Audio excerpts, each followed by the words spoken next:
guys are more active when I say don't watch. It's insane.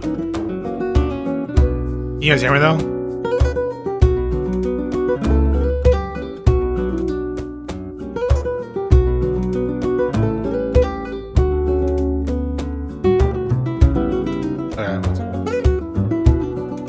It's gonna look like shit because I don't have all my stuff.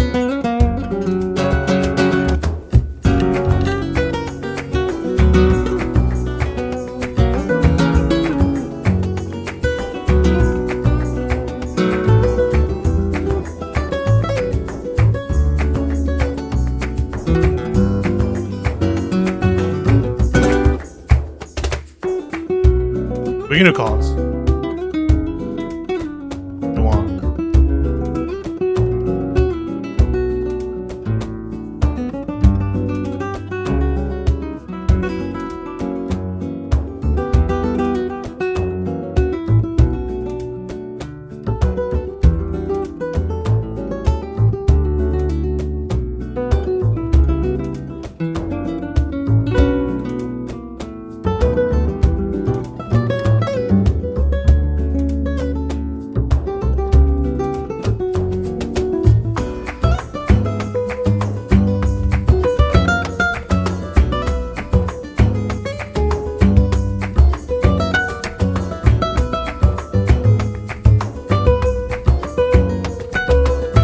Alright, this is gonna look like shit. I'm wearing green. I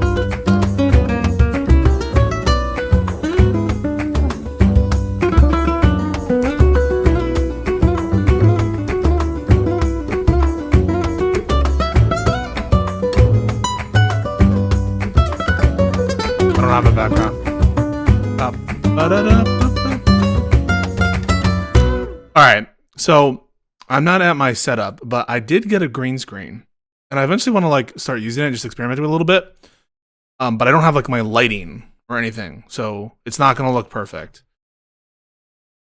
at all. So I'm just like testing it. I'm just going to like, if you guys want to call in at some point, we're going to like shit on Josiah a little bit and we're going to watch some slop content. If you want to call in, you can, but I'm just like testing to see some shit. But welcome everybody. Thank you so much. Wow. Awesome. Let's see what Josiah said. Trump finally confronted face to face. Did we already see the visibly desperate? I thought we already watched this. Oh, wait. Visibly terrified. Visibly desperate. We watched Visibly Terrified, not Visibly Desperate. This one has good views. Trump panics. Stunned. Let's do stunned. Trump stunned.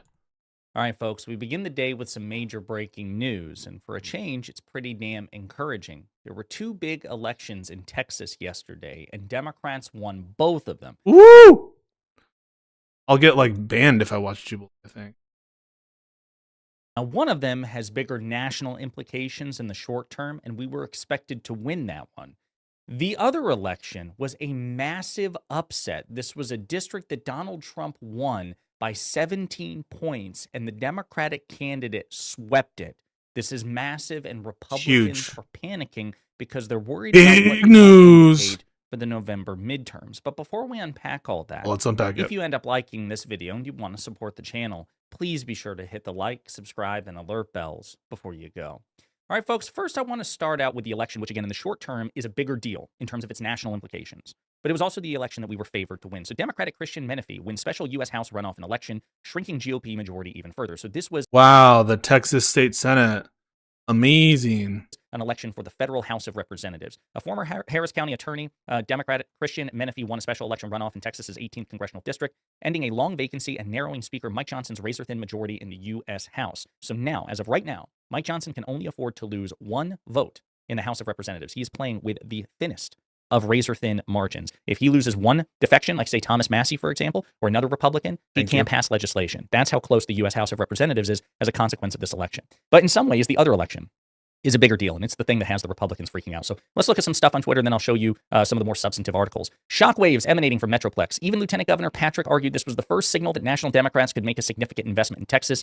Donald Trump was trying to boost... Wow. Can you believe Josiah is getting Twitter news.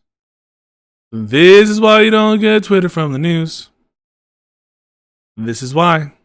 What's being tested? I'm just like seeing if the because like where I've set this up isn't where I've streamed before. I'm not in my apartment. I don't have my lighting, but I do have the green screen. And so I just wanted to test whether or not, even without like all my lighting stuff, I have 2 lights. But in my actual setup, I have like 6 or 7. And I think for green screen, you want like more than like just 2. And you want to like light both the subject and the screen itself. So this is like a very scuffed version of it. And so I'm like testing to see if it's still. And I also need to be. I'm going to be here for the next few days. So tomorrow I think I'm talking to Hutch. I think I also have a panel. I have Lib and Learn tomorrow with Ogre Boy. Is Ogre Boy on tomorrow? And then right after that, I'm talking about Freddy. And then tomorrow, I have a Wick panel about Lemon. Oh, you're not coming on? I thought it was going to be just you then. Oh, I guess we're not doing our Battle of the Titans tomorrow. Oh. Whatever was pitched to you is probably the truth, okay? Chat is too blurry to read. Yeah. This is why I want to do some fixing stuff, some fixing stuff. It's all like transparent because usually it's a different thing. Probably hard to read with like the white and shit.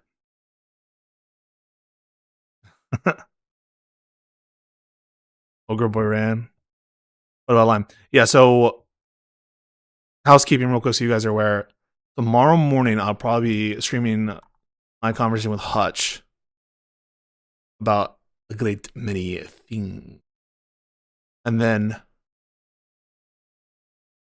we'll have Lib and Learn at 7 into Tomfoolery panel 8 to 8:30 start time.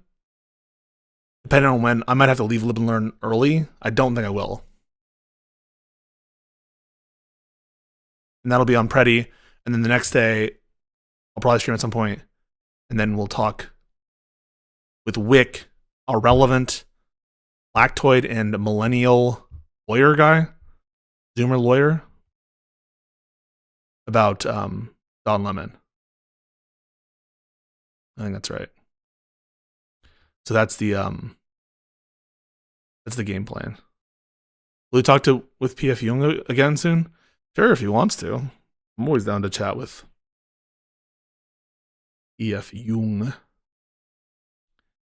I'm sure this time we'll talk about why it's not good to use a different word. I don't like that you use the word murder. Am I crazy for thinking that taking the house isn't a big deal? Trump doesn't need House approval for ICE raids or emergency tariffs. If they win the Senate, they can stop Supreme Court nominees' court picks. House is a huge deal. Taking the House totally ends Trump's legislative agenda. To the extent that it's even on at all. But it does that, and it lets you do subpoenas and shit. And have like House investigations, lets you impeach. Even though, whatever. It gives you considerably more leverage than you have now.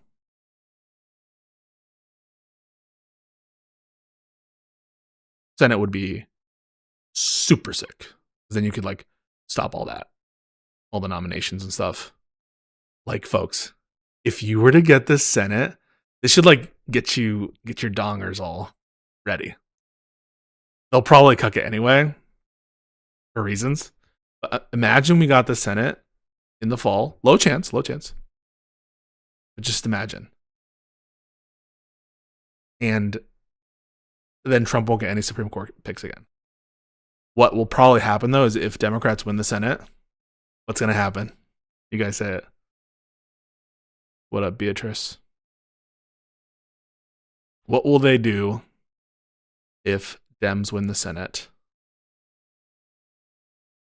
Retire. Yeah, that's right. In the little lame duck Senate period, they'll retire. Yeah. It's a big deal to win the House. Look at the power of the forehead. Your Vino forehead. Love it. To the Republican candidate and failed. Joshua Jackson, he's an actor. I think he was from Dawson's Creek. Don't know why I got Dawson's Creek on mine. Joshua Reed Equals says, last night there was a major upset in Texas State Senate District 9. For the first time in 50 years, a Democrat defeated a Trump-endorsed Republican. The Republican outspent the Democrat by nearly 10 to 1. Not even close. The district swung from an R plus 17 to a D plus 14, a 31-point shift. Wow. And he goes and gives a hypothetical. Here's what Congress would look like if that kind of shift were replicated nationwide. Oh my God. If we do a 31-point overperformance, we will have 3. This will happen, guys. This will actually happen. Now, it's a special election, so, you know, it's whatever, but a man can dream, can't he? In the midterms. James Tallarico, a Democratic candidate running for Senate in Texas, one of 2 alongside Jasmine Crockett, he reacted to this. Says Trump won this district by 17 points. Democrat Taylor Remmett just flipped it, despite big money outspending him 10 to 1. Something big is happening in Texas. Look at that guy. What a smile. Hang on. Democrat Taylor Remmett just flipped it, despite big money outspending him 10 to 1. Something big. Does he look like Conor McGregor? Or am I just racist? Is happening in Texas, and that's Taylor Remmett. Jasmine Crockett also weighed in. Congratulations to my friend and our newest state senator from Tarrant County, Taylor Remmett. I met Taylor almost 2 years ago through labor. Don't tell us what can't be done in Texas. When we show up, hashtag Texas tough, we change the game. This is a seat no Democrat has held since the 80s, and today we prove what we've known all along. Texas is in play, and don't count us out. This isn't the finish line. It's only the beginning. The momentum is here, and it's only growing stronger. Never forget who the power belongs to. You, the people. And then never forget where you came from. Friend of the show? He was a friend of our show. And then you left it. Show Laksha Jain, who is a really big number cruncher and election analyst. We're going to get to his reaction in the end. But first, I want to turn to this Politico article. Democrat wins reliably Republican Texas state Senate seat, stunning GOP. Democrat Taylor Remmett won a special election for the Texas State Senate on Saturday, flipping a reliably Republican district that Donald Trump won by 17 points in 2024. Remmett, a labor union leader and veteran, easily defeated Republican Lee Wambsgans. What did Josiah just say? Thank you so much for the membership. Holy crap. Look at that blue Pepe. That's some blue MAGA energy right there. Look at that shit.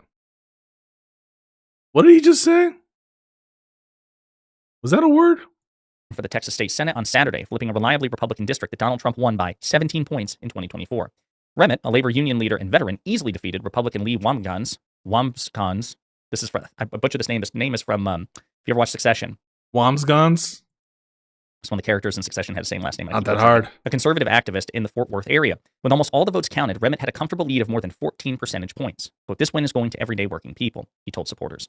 His victory added to Democrats' record of overperforming in special elections so far this cycle. Democrats said it was further evidence that voters under the second Trump administration are motivated to reject GOP candidates and their policies.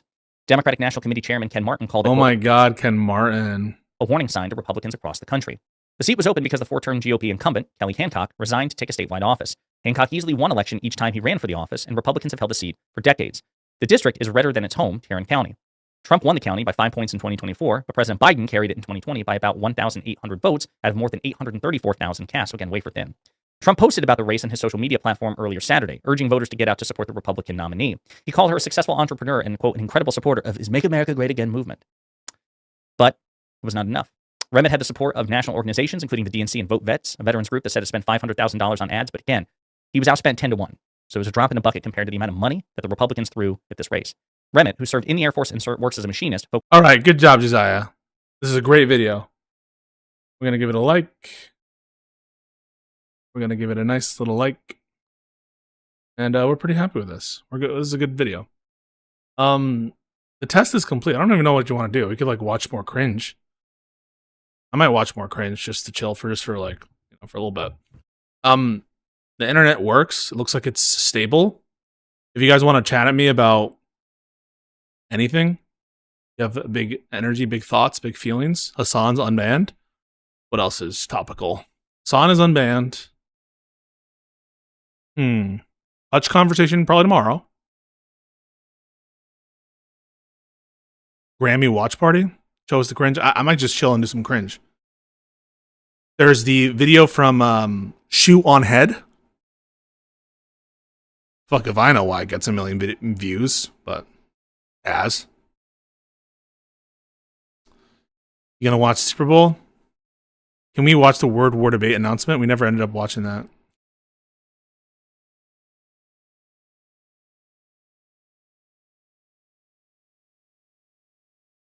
You know what? I'll watch the Shoe on Head video. I'll watch Shoe on Head because I see it got like everyone's reacting to it, and it got a million views. Is it good? What is she gonna say? Shoe on Head. Is America okay? 900,000 views in 2 days. Holy crap!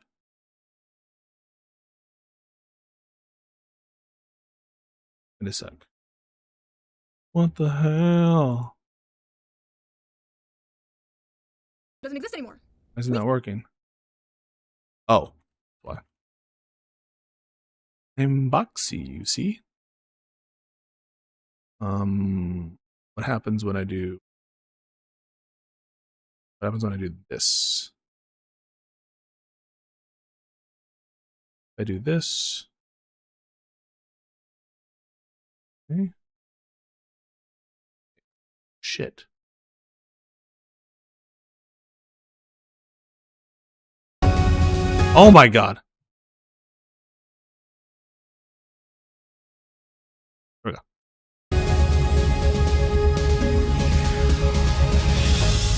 This is Shoe on Head. Hello friends, my name is Shoe on Head, and welcome to my new series, The Hell World Report. Thank you. The Hell World Report. Some of you may remember my old series that was just called Hell World. If you do, you can qualify for a veterans discount. Congratulations! And if you remember the Gamergate days, well, please come collect your retirement. But yeah, if you have not seen my old series, go check it out. I will put the link to the playlist down below. I think it's a really interesting time capsule into the years 2020 and 2021, like how crazy it was back then, and then in retrospect comparing it to how crazy it is now. But this is a shorter, more condensed version of that series. Think of it as a Temu, Jon Stewart, or Stephen Colbert before they morphed into the same flavor of shitlib. You see, I'm better. Is this like, I watched the Stale 2000 video of the different levels of irony. Level 0, level 1, level 2, level 3, level 4, and meta. Did you guys watch that? Maybe we should watch that first as an introduction. All right, I'm actually going to do that. 1 second. I think we need that just to make sure that we have the proper. I'm sorry that I started this first. That's like starting to ride a bike before you learn to ride a trike. Well, yes. All right, so we need to watch the Stale irony levels, and so we can properly assess this. Would I date FedSoc? Depends what era FedSoc. All right, this is the levels of irony real quick, and then we can watch the Shoe on Head. This is background. Am I serious? Well, yes and no. I like to say that I'm post-ironic, or on layer 2 of the irony scale. Level 2. That means I try to talk about serious things by going way over the top with it. I say things that have a comedic punchline. I say things that sound like a joke, but when you think deeper about it, have a bit of a kernel of truth to it. I act ridiculous because the Isn't that truth is ridiculous, and acting ridiculous is the only way to get you to take it seriously. A refresher on what just happened though. I made a viral video, a video directed to the CEO of Reddit, where I gave you a peek into the insanity that is Reddit moderation and how it affects Reddit, the 3rd largest social media platform in the US. In the video, I came off like a crazy person who was taking a silly topic like Reddit moderation way too seriously. And I looked crazy because the situation is crazy. which situation is crazy? The situation for Reddit moderation is crazy. Okay, and he's post irony or he's meta irony? Wait, what did he say? I'm already lost. Seriously. A refresher on like a joke, but when you think deeper about it, the top with it. I say things that have a comedic punch, ironic, or on. Am I serious? Well, yes and no. I like to say that I'm post-ironic, or on layer Post-ironic, layered. 2 of the irony scale. All right, layer 2 is the same as post-ironic. Got it. In the video, I came off like a crazy person who was taking a silly topic like Reddit moderation way too seriously. And I looked crazy because the situation is crazy. I was inspired to make this video by my favorite content creator, JReg. He is also a So is this also level 2 post ironic / level 2? Or is this like straight up? Now I'm like multiple levels deep because this could be like a dream within a dream. Like, is this itself ironic? He's not actually his favorite content creator. I'm actually lost now. Was that a joke? comedic content creator who created a video about the multiple layers of irony. And since I'm now a viral influencer, this is my attempt to Yeah, so that's like this is like more of that. contribute to the irony discourse by describing and defining layers 3 and 4 of irony that add on top to JReg's kind of previous definitions of layers kind of 0 through 2 of irony. Specifically, I'm going to be using these definitions of irony to describe a very online topic known as lolcows that I've become intimately familiar with after my big viral moment. So what is irony? Well, in my framework, irony is critique, and each layer above the previous layer Irony is critique? That's not what I thought. So I'm critiquing something, I'm being ironic? I thought there was like different kinds of irony, like dramatic irony and all the shit you learn in English class. layer of irony is a critique of the critique. So what is layer 0 of irony? Well, that's just sincerity. That means just having an opinion, having a goal, having a direction, a philosophy, any just act or opinion. All right, that's usually, I just pretty much operate on level 0, 99% of the time. Or situation that involves agency. It is not in reference to something else. It is not the opposite of a different position. Instead, it is an opinion or philosophy that stands on its own. Notice that we can even have two opposing positions that are on layer 0 because they stand on its own without it being in reference to the other position. I don't even, we can have, but we can't have two others on the other levels of irony? Doesn't even make sense to me, wait. It is an opinion or philosophy that stands on its own. Notice that we can even have two opposing positions that are on layer 0 because they stand on its Can we not have two opposing positions on other layers? own without it being in reference to the other position. Some examples might be the Republican or the Democratic Party. They are in some sense opposed to each other, but they still have ideas and philosophies of their own that don't need to be defined as being against the other party. Layer 0 is everywhere. The real world is mostly full of layer 0 sincere beliefs. Well, that was easy. So let's get to layer 1 of irony. If layer 0 is defending a belief, layer 1 is attacking it. Layer 1 of irony requires the acknowledgement of the opposing belief and positions itself so as to attack it or tear it down. It is fundamentally destruction, not creation. And in order to Wait, so are the Republicans layer 1? I know he just said Republicans aren't counterposed to Democrats on level 0. But when they critique to destroy Democrats, aren't they operating on level 1 then? destroy, there must already exist something that was created to then destroy. Some examples. Some people say that sarcasm is a layer 1 belief because you're saying the opposite of what you mean, but I mean something a little bit different from that in my framework of irony. The best example that I have of a layer 1 position would be the Socratic method, or the person who's constantly asking questions about somebody else's belief and pointing out flaws without— That's level 1 irony, is asking questions and doing the Socratic method is irony?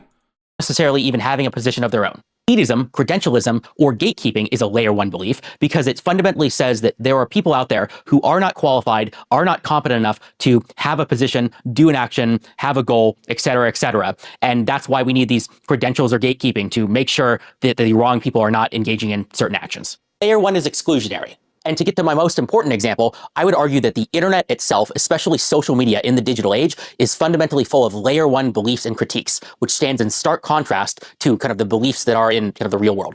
What I mean by this is, I am just so lost. I think that social media, especially websites like Reddit, are not really about doing things, and they're more about sharing and critiquing things that other people are doing. It's not about— Is that irony? Is that irony? about you putting things out into the world. It's about you attacking things that other people do. This layer 1 philosophy resonates through the entire DNA of the internet, both from the very sarcastic and critical humor that is common on websites like Reddit, and even down to the very features that make up these websites, such as, resharing, retweeting, commenting, and kind of features like that. Wait, resharing? both from the very sarcastic and critical humor that is common on websites like Reddit, and even down to the very features that make up these websites, such as, resharing, retweeting, commenting, and kind of features like that. I'm not just making fun of stuff. I do this to Josiah too. That are baked I into just the did it to Josiah. All right, I just did it to Josiah. infrastructure of the internet. Websites are built to make you attack, critique, reshare, comment, or retweet. And this is so ubiquitous that I don't think people could even imagine it to be any other way. It's hard to even put a finger on what is truly wrong with the internet, let alone fix it, beyond vague hand waves and attacks against the algorithm. And I hate this. I hate layer 1 of irony because it's fundamentally destructive and about attacking the things that other people do. And I think that this internet-driven, very critical philosophy is what drives very huge problems in kind of the world that we see today. And this is both on the internet and in real life. We live in an ironic, sarcastic, and critical world where we gawk at the things that other people do as opposed to create on our own. And I will put Yeah, it just doesn't seem that like creation and critique are counterposed with respect to irony. It feels like irony is some other level of some way of approaching communication or critique as opposed to critique itself. And I almost think that like irony isn't necessarily even value laden with respect to critique. So I just don't. Maybe he's kind of using it in a way that I'm not familiar with. Maybe he's referencing some literature or something that I'm not aware of. But he just cites JReg, which I don't really. I saw him being interviewed once by Dan and Destiny. That's the only way I know JReg. Put a disclaimer on this that I'm moralizing something that doesn't automatically have to be moralized and certainly has some upsides as well as downsides. There's nothing wrong with, gatekeeping our doctors or civil engineers, and critique itself isn't— That's level 1 irony when we like force doctors to go get their certification and shit. That's level 1 irony. Automatically bad, but I stand by my moralizing nonetheless. What does layer 2 or post-irony mean? Post-irony is the critique— Either the return to... Who made this fucking chart? Truth, haha, fuck you. This is JReg's chart. of the critique. If your body is sincere at layer 0, then layer 1 is the sword that attacks your body, and layer 2 would be the shield that defends itself against the sword or the critique. Layer 2 is not a position on its own. If it was a position on its own, then it would be layer 0 at sincerity. No, it only exists as a reference to a reference. The way that I use post-irony is I say things that I believe, but I do it in a very over-the-top way that makes it sound like I'm joking. I do this as kind of a shield and a way of kind of dismissing criticism. This works because if I say something that I know sounds silly, well, it becomes much harder for other people to attack me for something that I have... Wait, is he just being self-aware that I'm just pretending to be stupid? Acknowledged already. See, I only watched... I'm gonna be honest. I watched 2 minutes of a reaction to this. But now I'm not... So he's acknowledging that he's doing this as a shield for when he says stupid things. Is the case. Or in other words, I was only pretending to be retarded, therefore you can't attack me for it. I live and breathe in layer 2, but I'm told this can be confusing to many. So why would one want to exist as a reference to a reference? Why not just be sincere? I mean, the opposite of an opposite should cancel back out to sincerity, right? Well, here's why. In this very internet-driven, sarcastic, and destructionary society, the kind of attacks from the peanut gallery will destroy anybody who's trying to do something sincerely. It is very... Really? What about that one streamer who does the animal stuff? hard to defend yourself against every attack, every nitpick, every whispering voice from the crowd telling you that you suck and you should therefore give up. You simply cannot fight against every piece of criticism, which is why you need a tool to defend yourself against the very concept of criticism. A post-ironic defense goes something like this. Yeah, your criticisms are right, but that's why I'm going to succeed anyway. Yeah, I don't have credentials, but I don't care. I'm going to go for it regardless. Yeah, I'm going to make mistakes, but I'm going to learn from them and then pick myself back up and try over again. And finally, the best defense of them all, I was only pretending to be retarded, therefore you can't criticize me for being retarded. Some people would call this a cope, and in some ways they're right. Instead of disagreeing... Yes, I am coping.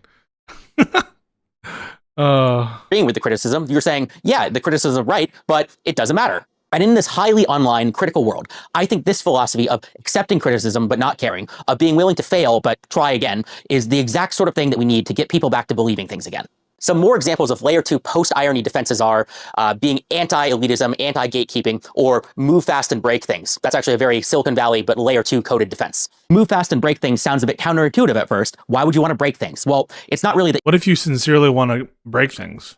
you want to break things. Instead, it's that you will move quickly if you don't worry so much about breaking things. It's about kind of accepting that that will happen and kind of going on and taking the advantage of speed anyway. Very layer 2 coded. The Grug IQ graph is another example of a very layer 2 meme. This one's about patriotism, and at layer 0 you have kind of the Grug who is both, correct and also has kind of a very sincere patriotic belief. Then you have the center IQ person who's kind of the layer 1 critique, and he is, against kind of the patriotic Grug, and he's kind of wrong in this image.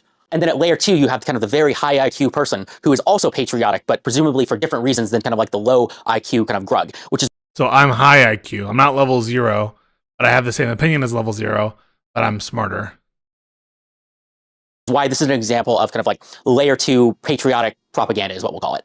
This even expresses a very common quality among kind of like layer 2 thinking, and that is that it has a kind of a very self-aware, self-important, pseudo-intellectual, I'm better than you type kind of idea, where it says kind of you have a point, but it's not like the more basic point, it's actually kind of more complicated, but still correct. And finally, there's something to be very careful about with regards to layer 2 post-ironic thinking.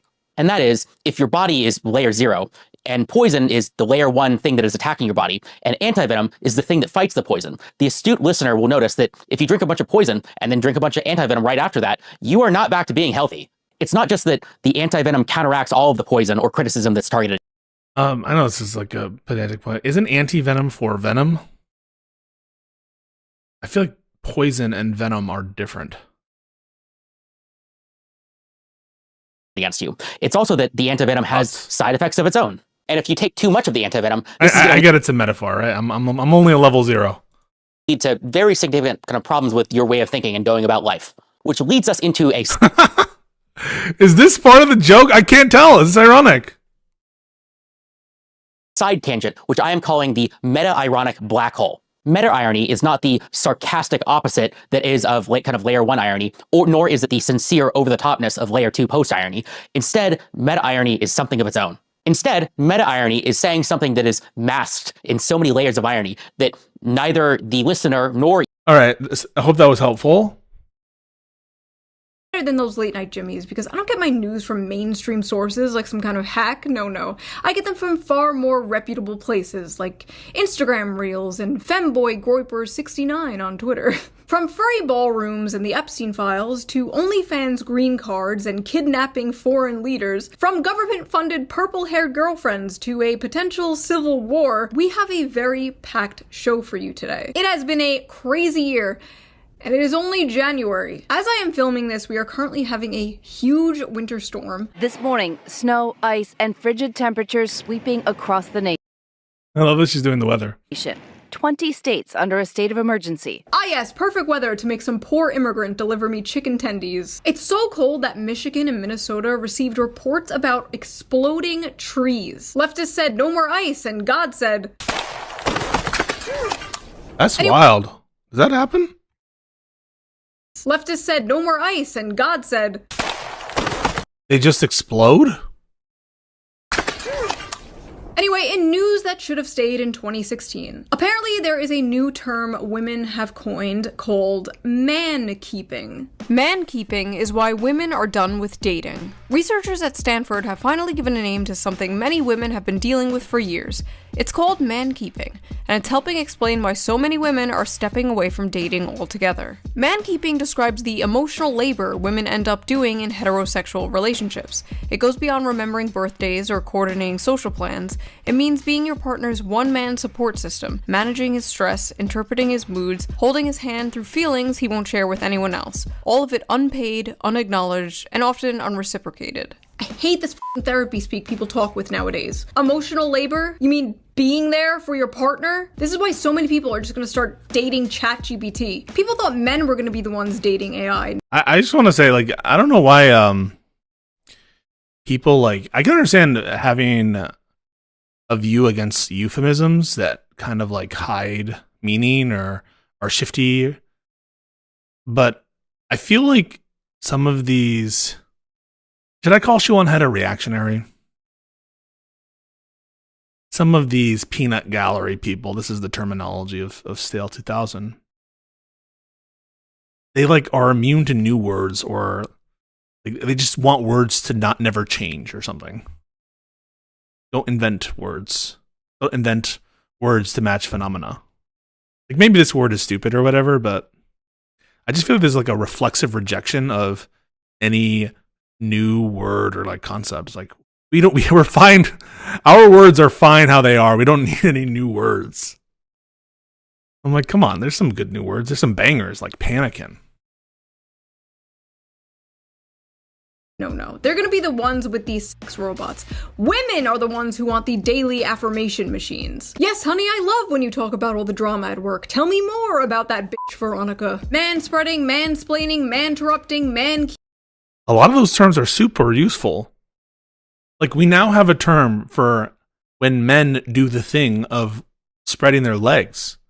There's just like a term for that.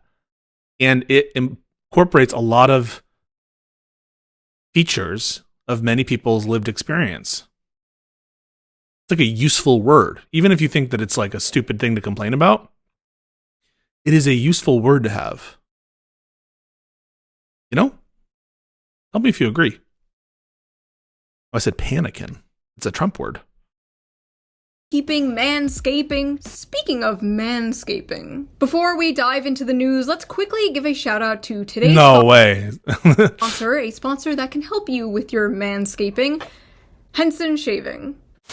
For the last few decades, razors haven't been designed to work better, they've been designed to be marketed better. More blades, more features, more gimmicks, and skin irritation, flex, and they fix motion, degree angle, irritation with safety razor base station. The shave now, just a close Henson cost a year. Also the Henson Shaving and at check and thank you. Now let's get back to the video. Alright. Let's start with some good news. The median age of home buyers is now 59. Yeah, but that's not all. America's seniors will now see a new $6,000 bonus exemption as part of the working families tax cut. That's not true, by the way.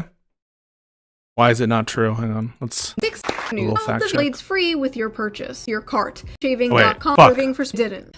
Let's start with some good news. The median age of home buyers is now 50. Median age of all U.S. home buyers. Why is it not true? Let me just Google this real quick.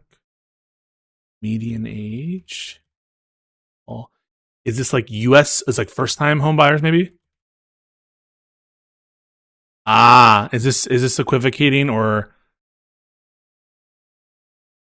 I don't know. Not giving the right impression for like first time owners? Well, it's not tricky that it's not true, it's misleading. So first time buyers.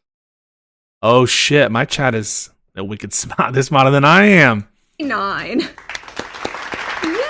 But that's not all. America's seniors will now see a new $6,000 bonus exemption as part of the working families tax cut.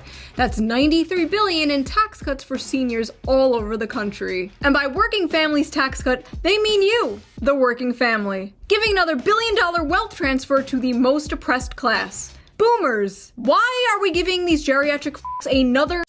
The one thing that I like feel like is a constant is he fucking hates old people. Is that wrong? I don't know why that's my impression. I don't watch a lot of her content, but tax break. Maybe they should pull themselves up by their bootstraps. Maybe they should stop buying so much avocado toast. God forbid we help young families raise the next generation. Is that even a thing with older people? I think that's like a millennial female thing. Avocado toast. I don't even think that's like is that a boomer meme? Of Americans. No, that would be communism. Young people are poor as f nowadays. What are they supposed to do? Piper Raquel, 18, claims she made $2.9 million in a single day after launching OnlyFans. No more rights. No more women's rights. I am ready for the Islamic Revolution. Mayor Memdani, please press the Islamification button. I know the go-to joke is always, haha, women, am I right? By the way, okay, so I did smile at that joke. Can we be honest? Wait, can we be honest about this?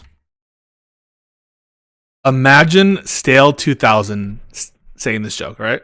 Rights. No more women's rights. I am ready for the Islamic Revolution. Mayor Memdani, please press the Islamification button. I know everyone would be like, oh my god, he's so autistic. Oh my god. Like, they would be so harsh. It's so unfair, man. It's so unfair. And they'd be right. Because you'd be in jail. Is that Trump? Trump, what did they say? What was the line? What was he responding to? Clinton said something and he's like, because you'd be in jail. The go-to joke is always, haha, women, am I right? But I think the real question here is, should men be allowed to have credit cards? This woman didn't magically create millions of dollars with her mind out of thin air. No. Millions of men made this woman a millionaire overnight. Where's the accountability for that? I'm out here policing the whores. We need some men to be out there policing the simps. We have a simp epidemic. Simps are out of control. Not all of them, though. Mine are cool. They can stay. Also, isn't this like the Because she's like self-aware, right? So that's the level 2 of it. See, we needed that stale video. No, but that was like legit level 2, right? It was helpful. Thank you so much for the sub. That was legit level 2 because she was like, haha, you see, I'm making the point about simps, but I also have simps. That was like a pure level 2. So now I'm happy that we watched the stale 2000 video. We learned together. Level 3.5. third OnlyFans 18th birthday announcement, and the woman turns into a millionaire overnight. Someone a little sus about that. But don't worry, thanks to AI, we are entering a new age of goonerism. The AI of it is, it is like, oh, you guys aren't seeing. Hang on. But you're not seeing. There's like a black man right here. You see him? I don't know how to move myself right now, but there's an AI of it because they can just make it mimic someone who doesn't look like that's expressions or something. Or maybe this is all just invented. I don't know. I don't know if it's real.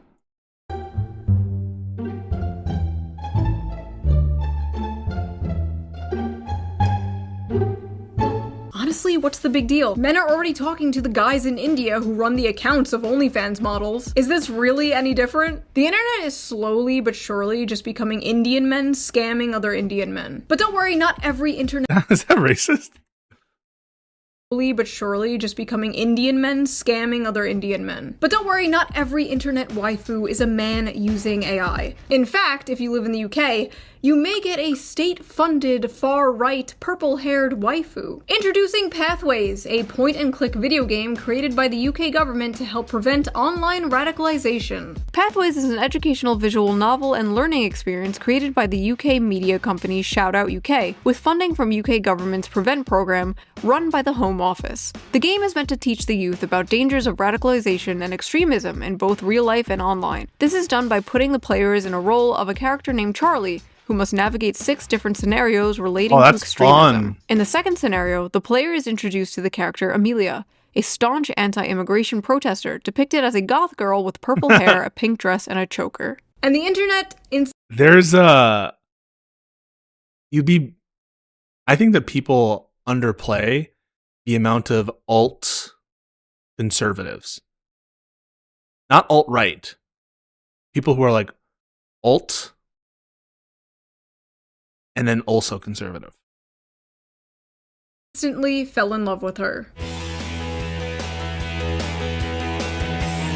Like Stale 2000.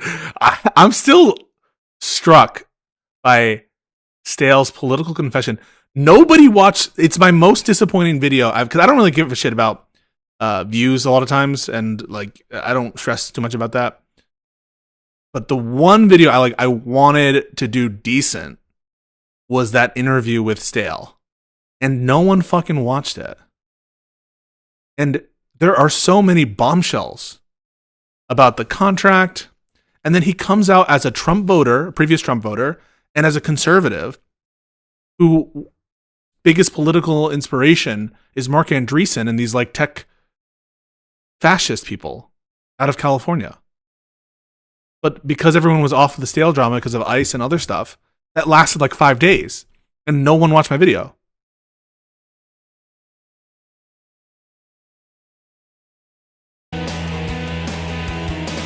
It's like they made her have short purple hair thinking that that would prevent this from happening. But the UK failed to consider the fact that conservatives love art hoes. They act like they don't, they'll deny it, they'll pretend they just want a blonde traditional housewife. Yeah, like the woman who was on the Katie Miller podcast who said, what did she say? She was like, let's just say they're no longer around anymore. I didn't like the art they had, and so they're not around anymore.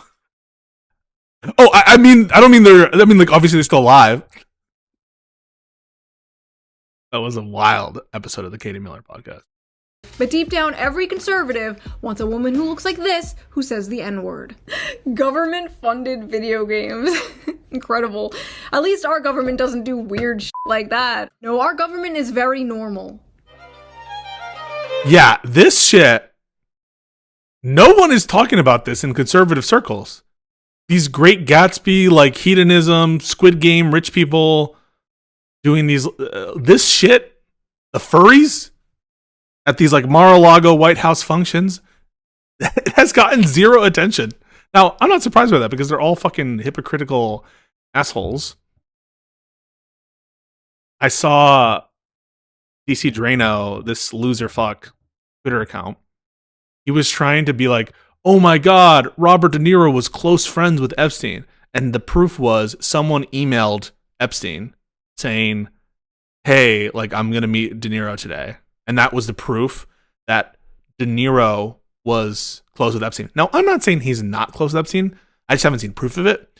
But they were willing to extrapolate De Niro's close relationship based on like 2 degrees separation and a mention of De Niro by someone who was once in Epstein's circle, a publicist basically to Epstein. But there are legit, and I'm not saying they're true, accusations of Trump in these documents of the most heinous shit. And they don't give a single fuck. And they don't give a single fuck about this either. It's like, whatever this is. Now, far be it for me to say that there's no legitimate purpose to, you know, dressing up every now and again as an animal. But it just, there's something about it. There's a way they're doing it. It seems hedonistic. It seems just fucked up the way they're doing it. This seems dark. I don't know what it is. This just seems dark. Am I wrong? Or do you like this?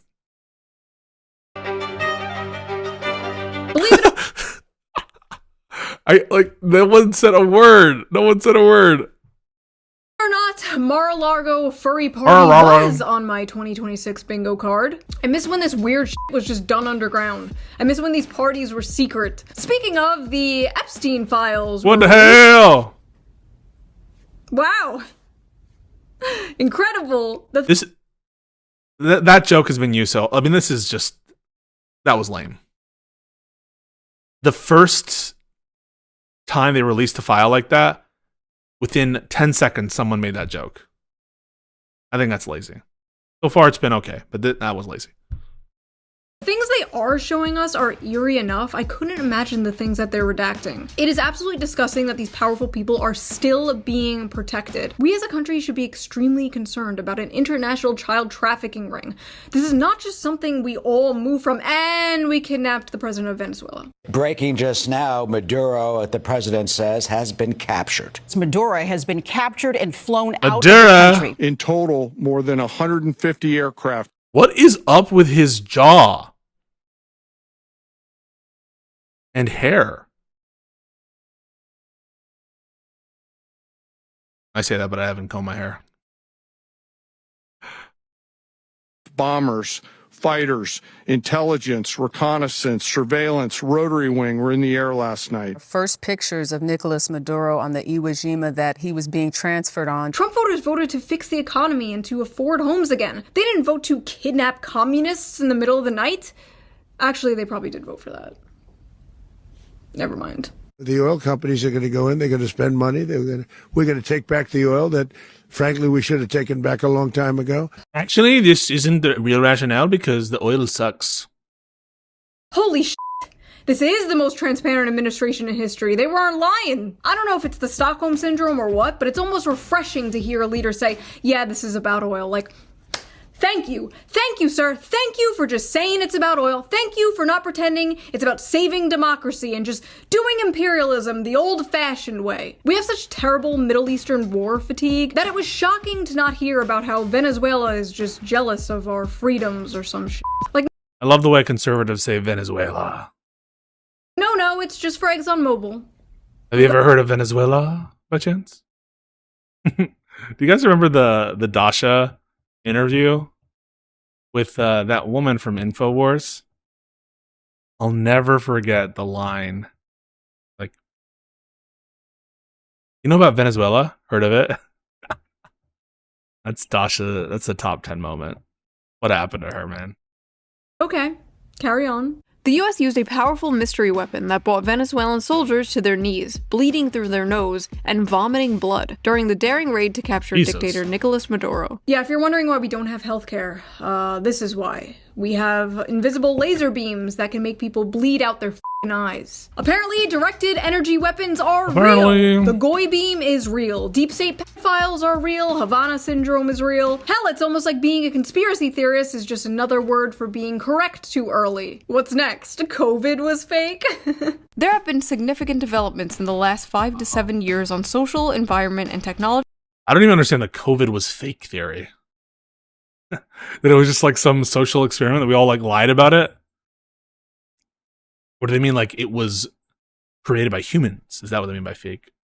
Fronts that could help realize My Carbon initiatives for shaping the future towards smart and sustainable cities. COVID-19 was the test of social responsibility. A huge number of unimaginable restrictions for public health were adopted by billions of citizens across the world. There were numerous examples globally of maintaining social distancing, wearing masks, mass vaccinations, and acceptance of contact tracing applications for public health, which demonstrated the core of individual social responsibility. It's a prank.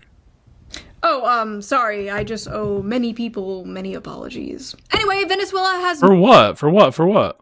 No president. Who is going to run Venezuela? Elsie. So we are going to run the country. A few moments later. Hola, amigos. Yo soy su nuevo presidente. Sorry.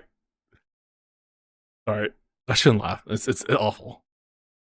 El señor Donald J. Trump. Sorry. Can we maybe just fix our country first? Can we fix our broken infrastructure, our education system? Can we do a little nation building in this nation? Can a bitch get a little regime change in our own country, please? And you know, with modern— Did you vote for Trump? I'm gonna just Google this. Did Shoe on Head vote for Trump?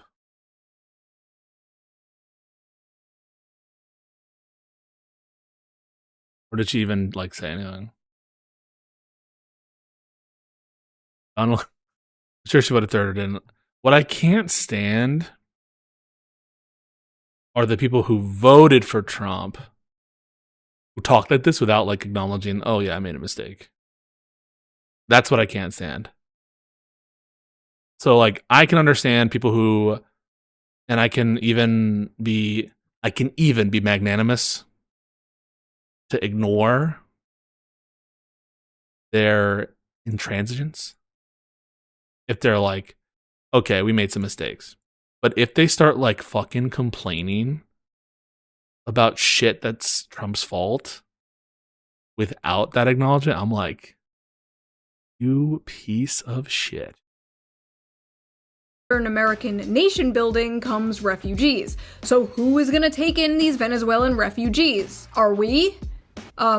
Only the hot ones, apparently. United States increasingly issuing— Not just who was Legal Mindset.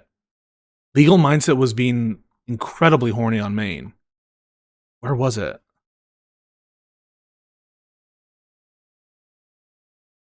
It was bizarre. I'm not gonna be able to find it. I'll look for it while you guys watch. Work visas to OnlyFans models based on level of audience reach, according to the Financial Times. Imagine being an immigrant from like some poor country, working your ass off to get a work visa in the United States, when all you had to do was bend over and show hole. Big booty Latinas to the front, Tortas to the back. Anyway, na boo boo, my president can kidnap your president. We're invincible. We can regime change anyone we want. Who's next? Canada, Greenland, Cuba? Cuba's literacy rates are higher than ours. Maybe they should come liberate our dumbasses. Kids are swiping on books. But it, the Don Road Doctrine, baby. Let's go. America is back. You think you and the other chorus creators will continue to ignore the Epstein files? First of all, I'm not a chorus creator. I didn't ever get a cent from chorus. I never applied for chorus. Yo, what the fuck? Second, I've done multiple Epstein videos. I've talked about it as recently as the last stream we did. I've tweeted about it too. What the fuck? Me and the other chorus creators. What a fucking comment. Wild. I literally had Michael Tracy on to talk to him and give some push on the Epstein stuff. We had an entire conversation just about Epstein. And I think I have multiple videos on it. And I'm not even a chorus creator.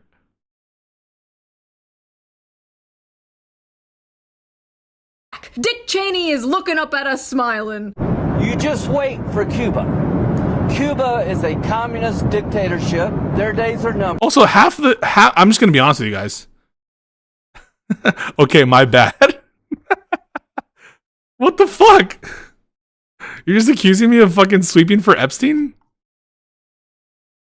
But I will say, like, half of the shit people are sewing out about, I'm sorry to say, are uncorroborated. Now, I think the more bombshells are in some of the metadata shit. Like, who's messaging who after they said they weren't, and certain of the relationships. But the most salacious stuff, which are like the specific accusations of third parties, a lot of those clearly have indicia of unreliability. And I will say that out loud because I don't want you guys like saying things that aren't true. However, there's a lot of fucked up shit, and there's a lot of connections with people who literally lied to the American people about their relationship with Epstein, including Elon Musk, Lutnick, who else? Trump, in terms of when he cut off Epstein. What else? There's that self-email from Epstein to himself about Gates. But again, you guys need to just like take a second and authenticate shit in your minds. Like, well, how do we know this is real? How do we know this message sent by himself to himself about Bill Gates is true? You need to, it's unfortunate. What I think people should be demanding is greater transparency and a specific IG report and special counsel that details the investigatory steps taken for half this shit. The thing is, it will cost literally millions of dollars. And and hundreds of thousands of hours of man time to do this kind of shit. Trump? A chorus creator would say this. I mean, I literally am just telling you truth. Some of the emails between, there's one from Ehud Barak, which was like, what was it? Where's Egypt now? Look at how the Jewish people have thrived, and where is Egypt now? And I'm sure that will cause a great deal of consternation. And then there's a bunch of Mossad related emails. I'm not saying there isn't such shit in there, right? But I haven't seen it all, and I'm waiting for it to percolate some more. But every now and then I'll pick out an email or two, and I'll comment on it. But it hasn't been the focus of my content. But I have not like swept for it. I don't know. I get one guy too easily. That guy's such a loser. He just accused me of being a chorus creator with no. As though that were something wrong. As though that were something wrong, I will add. Which I don't think it's wrong. And whoever that other person is, can we schedule this? It's a couple hours before Lib and Learn talk. Yeah, sure, buddy. How is 3 p.m.? Whoever was giving me shit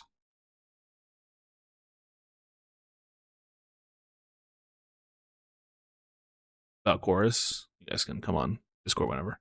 Listen to me. Wait, Trump doesn't watch this shit. Vance, listen to me. Get people like Lindsey Graham far away from anyone in power right now. This little...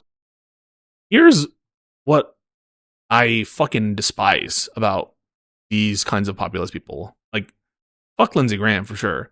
JD Vance is a disgusting freak. And I'm going to come out and say it, and I will be honest. JD Vance is worse than Lindsey Graham. Fuck Lindsey Graham. Seriously, fuck him. JD Vance is worse. I hate these like appeals to JD Vance as though he isn't a disgusting freak. Venezuela stunt was cute, but we are not. What's been more interesting are the things they've redacted with apparently no legal justification.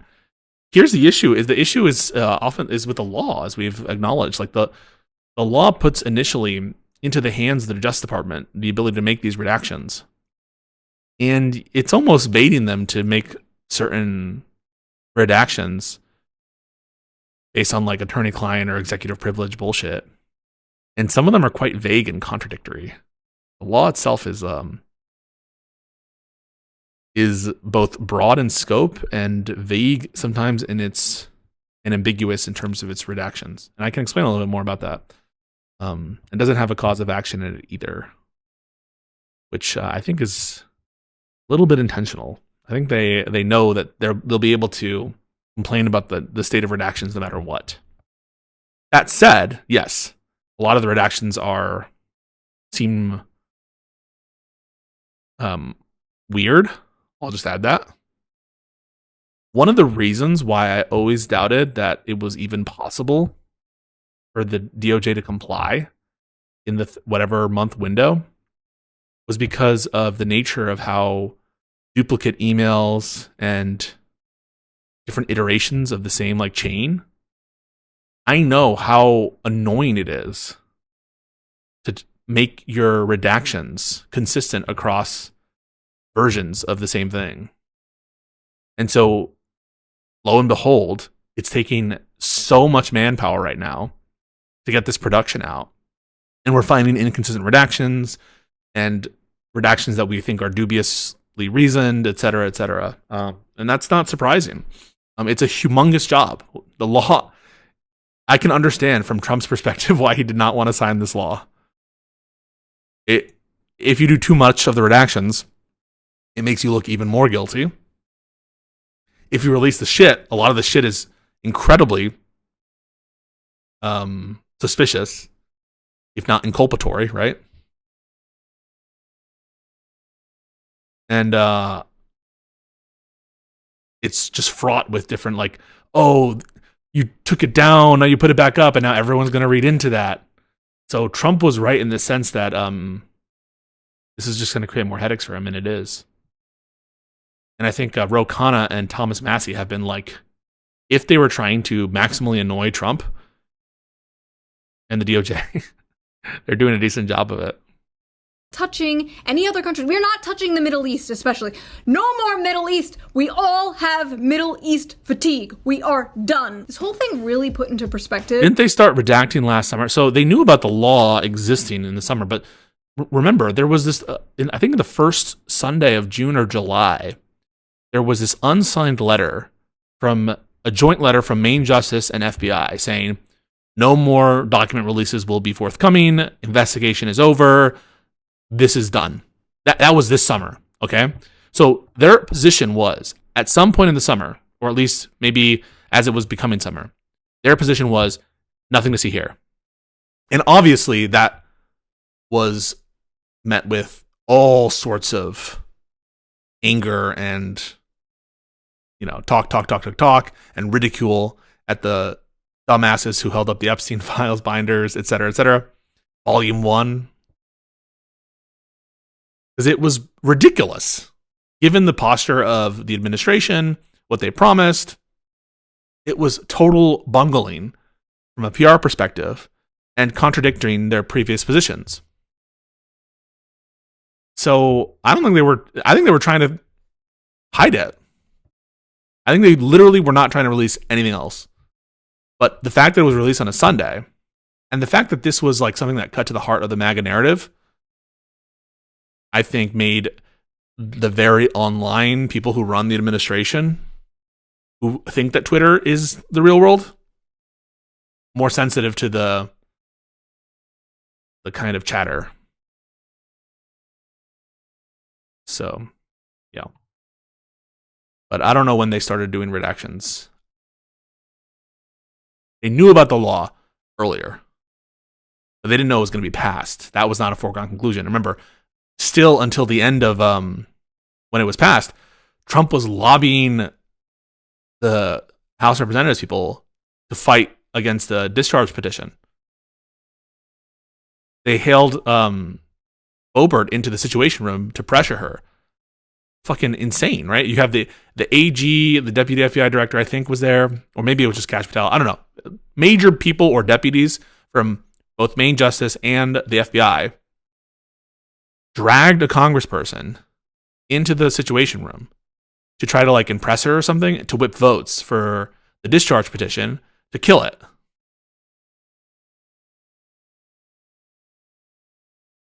So, yeah. I don't know that it was a foregone conclusion that they were applying redactions at that point. To say nothing of like the insane thing about Ghislaine Maxwell, like transferring her to camp and being like so nice to her, and she is not a credible figure at all. Watch her be pardoned. He like floated a pardon. It is so sus, man. It is incredibly sus. But I call them like I see them, and I haven't seen yet, and maybe that's because they're hiding it, right? It could be because they're hiding it, or maybe they deleted it. Who the fuck knows? At this point, there will never be trust. Here's what I've been saying this whole time.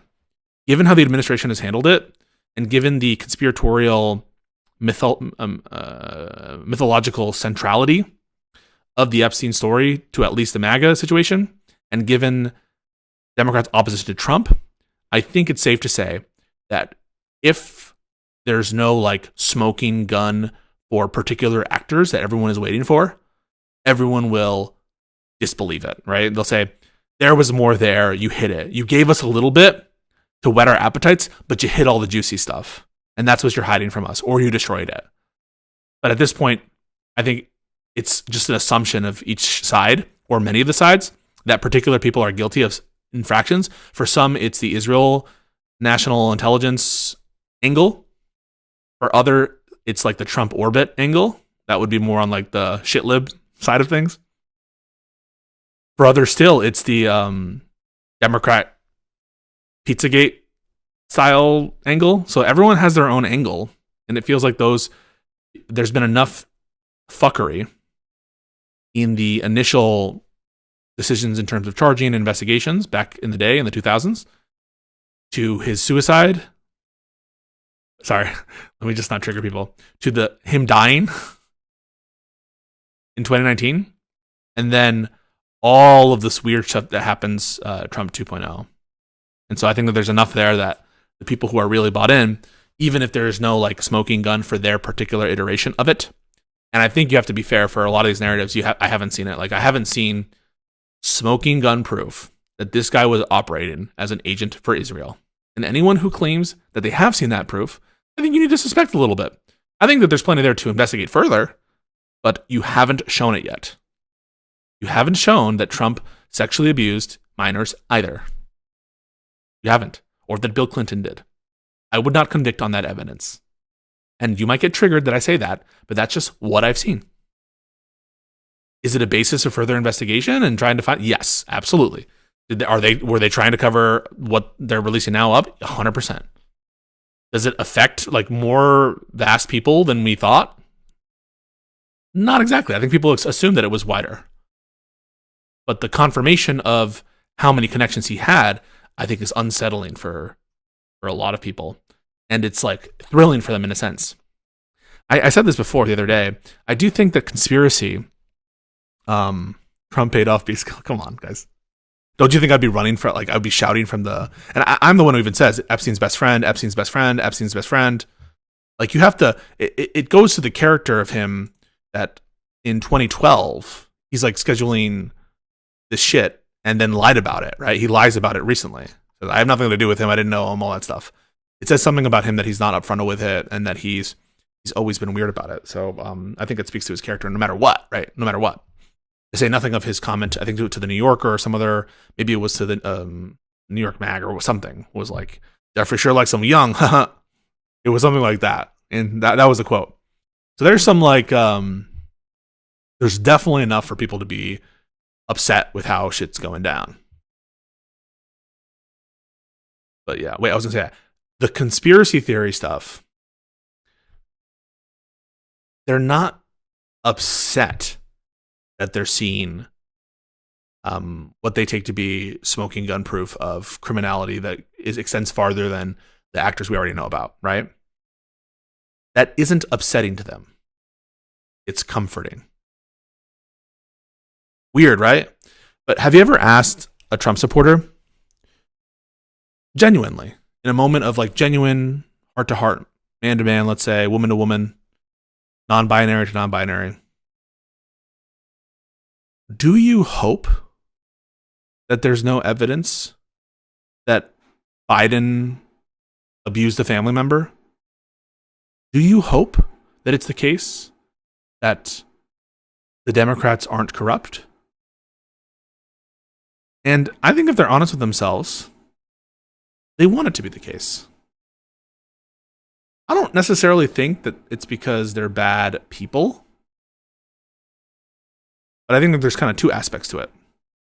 One, I think so many of these theories, and this is also true for the left as well, are comforting in a sense that they're foundational,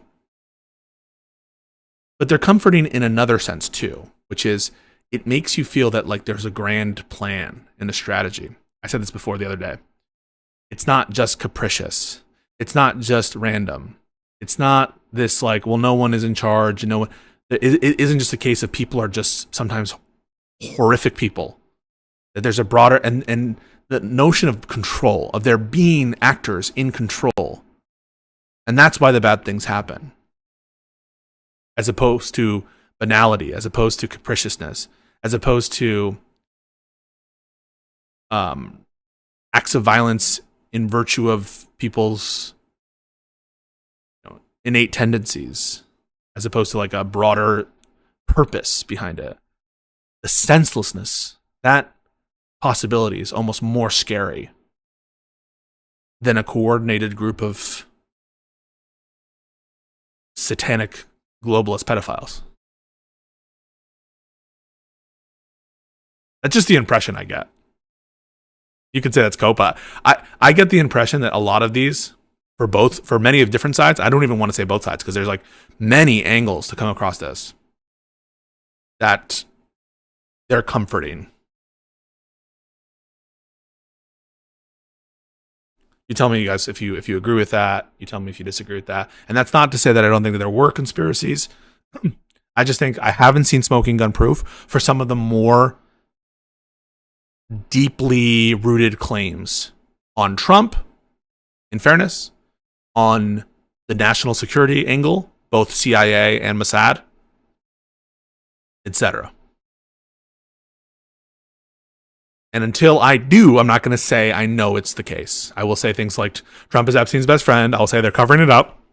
I'm saying they're hiding the Epstein files. I'll say all that. What I won't say is I know it to be the case that Trump abused XYZ. Just how weird it was that we were there like for 20 years. You mean we could have just been in and out in a few hours? I guess those poppy fields couldn't maintain themselves though. Anyway.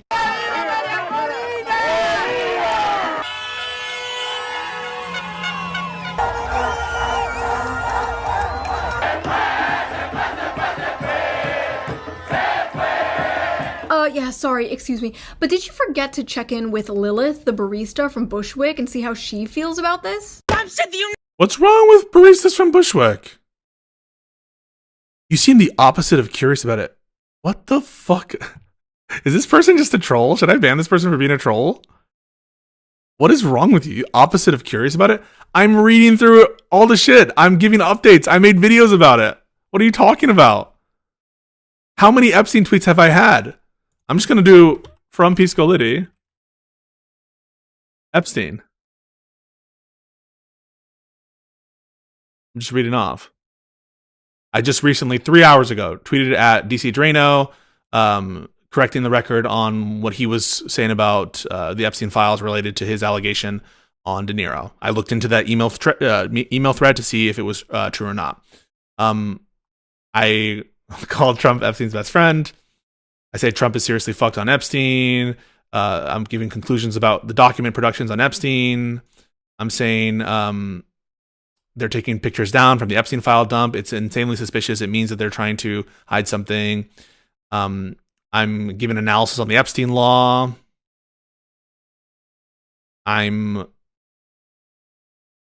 There's so many tweets of mine. I say, I'm tweeting at JD Vance multiple times. You and your boss releasing the Epstein files, bro. Where are the Epstein files? Talk about the Epstein files.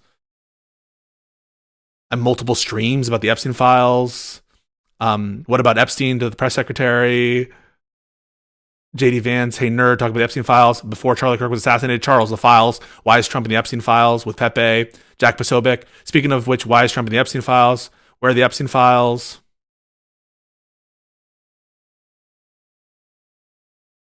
I don't know. A stream from July about Epstein. The speaker is desperately delaying the vote for the Epstein files on Trump's orders.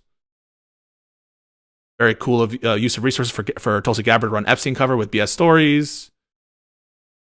You losers peddling this nothing burger story are desperate for distraction from Epstein. What about Epstein? All Epstein docs are being flagged for Trump. What about Epstein? This is to Gunther Eagleman. On July 16th, another one to Charlie Kirk, Epstein. Me talking about the Volume 1, Phase 1 binders, Epstein. There's a Lib and Learn called Trump Epstein Tariffs. This is July 14th. Special counsel would be a huge mistake from Trump's perspective. Epstein. This is analyzing his best Epstein strategy. This is talking to or tweeting at Colby Elbridge Colby. Why are you standing by this? What about Epstein? Again, to JD Vance, July 13th. What's up with Epstein files, dude? Is anyone getting fired? Talking to Viva Frey. These statements are making me suspicious of Epstein. Jack Posobiec, July 13th. What about Epstein? Charlie Kirk. Charlie, will you keep running cover for the admin re-Epstein? Dave Portnoy still defending Trumpy on Epstein, huh, Prez, even after he pardoned all those cop beaters. I made an article about Pam Bondi on Epstein, talking about Elon dropping the Epstein nuke, Trump Epstein nuke. What is wrong with you? I actually will, for the first time, Rose is 17. That's your name. Oh, nice. Fucking Rose was 17. If you don't apologize, you're banned.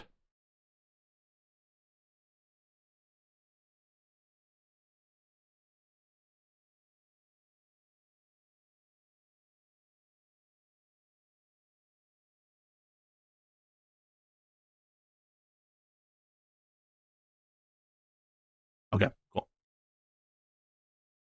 United States will be running Venezuela. Woo! A colony. Woo! Imperialism. All for what? So a fucking multinational corporation can get profit. You know what's funny is I basically said the exact same thing this person said, but I said it less loudly. She has a nose ring and I don't, so I'm right and she's wrong. End of story. I guess this is just what happens when you dismantle the soft power of things like USAID. We're no longer doing secret regime change operations behind the scenes. Now we're just straight up kidnapping other world leaders in the dead of night and just saying, what would you consider a smoking gun? So with respect to claims of sexual abuse, it would be claims that are corroborated by contemporaneous photographic evidence, testimony subject to cross-examination. So that's something I would consider important. Testimony with multiple eyewitnesses. So multiple people corroborating the same thing, the same exact thing. Obviously, video evidence. So there's a bunch of like types of circumstantial evidence that would matter to me. A lot of it is difficult to obtain. DNA evidence difficult to obtain. I'm not saying that's the only thing I would consider, but a mere allegation, especially one that's anonymous, without the benefit of cross-examination, isn't enough to establish a fact occurred, in my opinion. Unless there's an additional indicia of reliability. We know this person. This person has a track record of truthful testimony. There's multiple people there attributing the same story, the same event. There's contemporaneous documentation of said thing. Circumstantial photographic evidence that corroborates certain facts and that was known to the police at the time. It's not just backwards looking.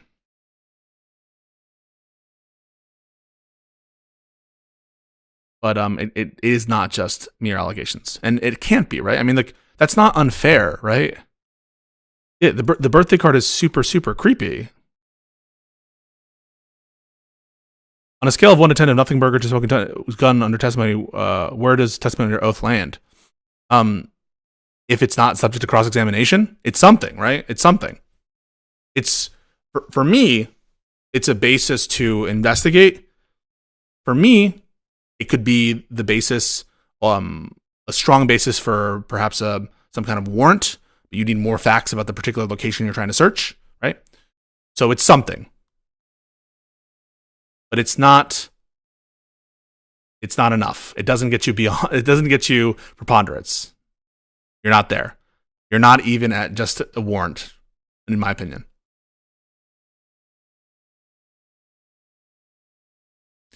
Given the questionable redactions, attempts to shut down, I'm going to take a negative inference, Doobie, for sure, right?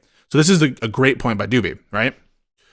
I'm going to take a negative inference for their duplicitous and cover-up conduct. I will take a negative inference that something happened, right? And that something is fucked up, because why would they do this? Why would they do this? What is the possible they know, right? This administration is perhaps one of the most politically sensitive administrations that they know they're going to get excoriated for this. So what is it that they're hiding? There must be something. So that intuition appeals to me. 100% it does. It doesn't relieve me of my burden of proof for any particular claim, right? It doesn't relieve you of the burden of proof for a particular claim. That's what's so sinister about the cover-up. Is because you are unable to make those conclusions, and I'm not going to make those conclusions. If it's a generalized, well, they're corrupt with the Epstein files, I will say yes. I'm happy to say I think that there's plenty of corruption on how they're handling the Epstein files. No doubt. That's me. So for me, guilty on that. But on the particulars underneath it, it is because we're in that top layer of cover-up of what I think is corruption, of the cover-up, that prevents me from making the further conclusions. And unfortunately, therefore, I have to take, I cannot make an epistemically, strong claim about their existence or not. And I'm not just going to say, well, because they covered up so much, I'm just going to believe all of them, right? I wouldn't have a basis to distinguish.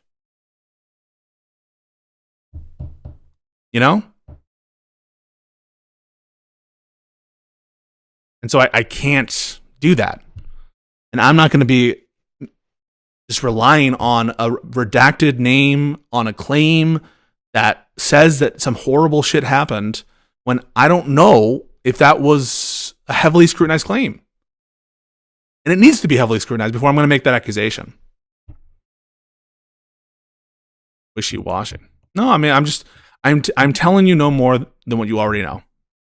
I'm happy to call it corruption, the handling of Epstein files. I'm happy to say that there's a lot of smoke. I'm happy to think that I don't think that you're stupid if you think that there's some broader criminality, if you take that negative inference based on how they're acting. But if you say, we know Epstein was an agent for Israel, I have to say, in virtue of what? And it can't just be, well, look at all this smoke.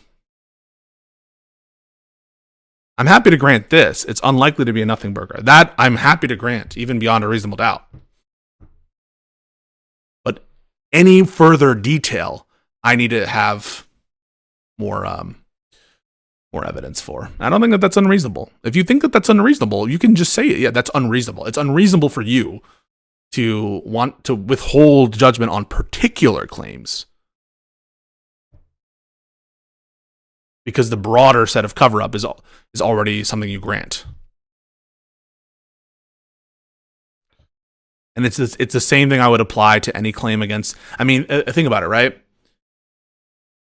There are versions of this. Well, isn't it weird that XYZ for all the Democrats, right? Isn't it weird that that it just doesn't persuade me.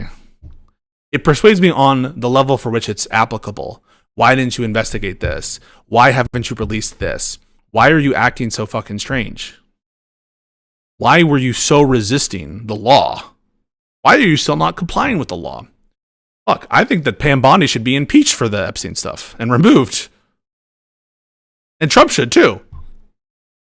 As well as Kash Patel. I think they should investigate Kash Patel for lying about the claim regarding child abuse or child trafficking. But I can't assess a claim for which there's not, or I can't assess a claim as having strong foundation to it if I don't think there is yet. So, yeah. And I don't think that that's unreasonable. Classic chorus response. You guys are so fucking cringe. It's about oil, which honestly kind of makes me believe it's not about oil. They're never that blatant, right? I mean, what could it be? Like, Israel isn't behind this one, right? The implications here are really great for the Venezuelan people. Oh, God damn it.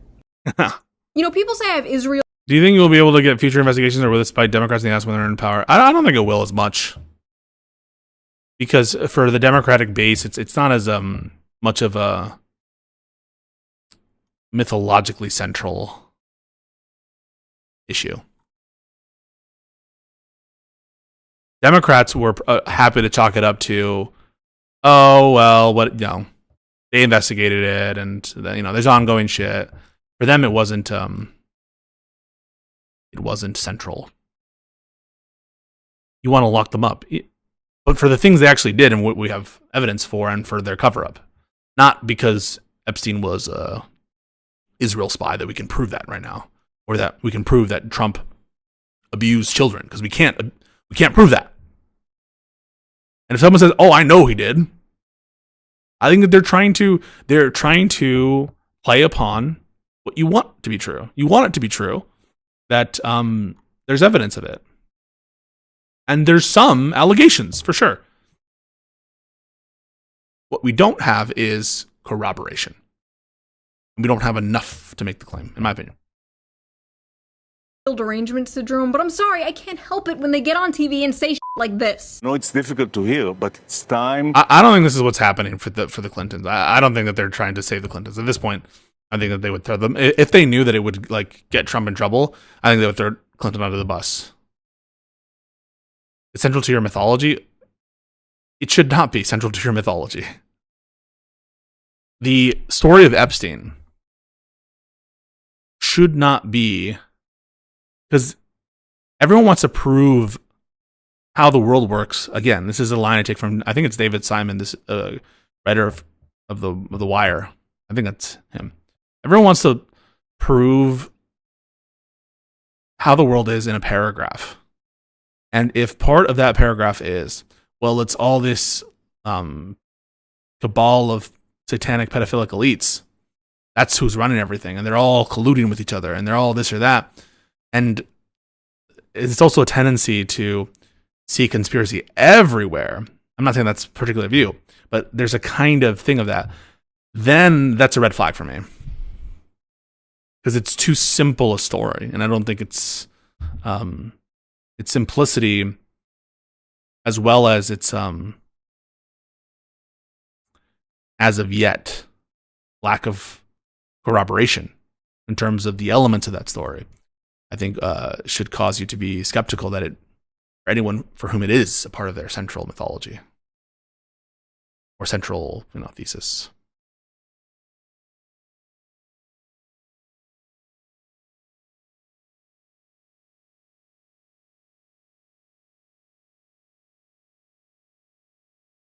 Oh, turn the mic down.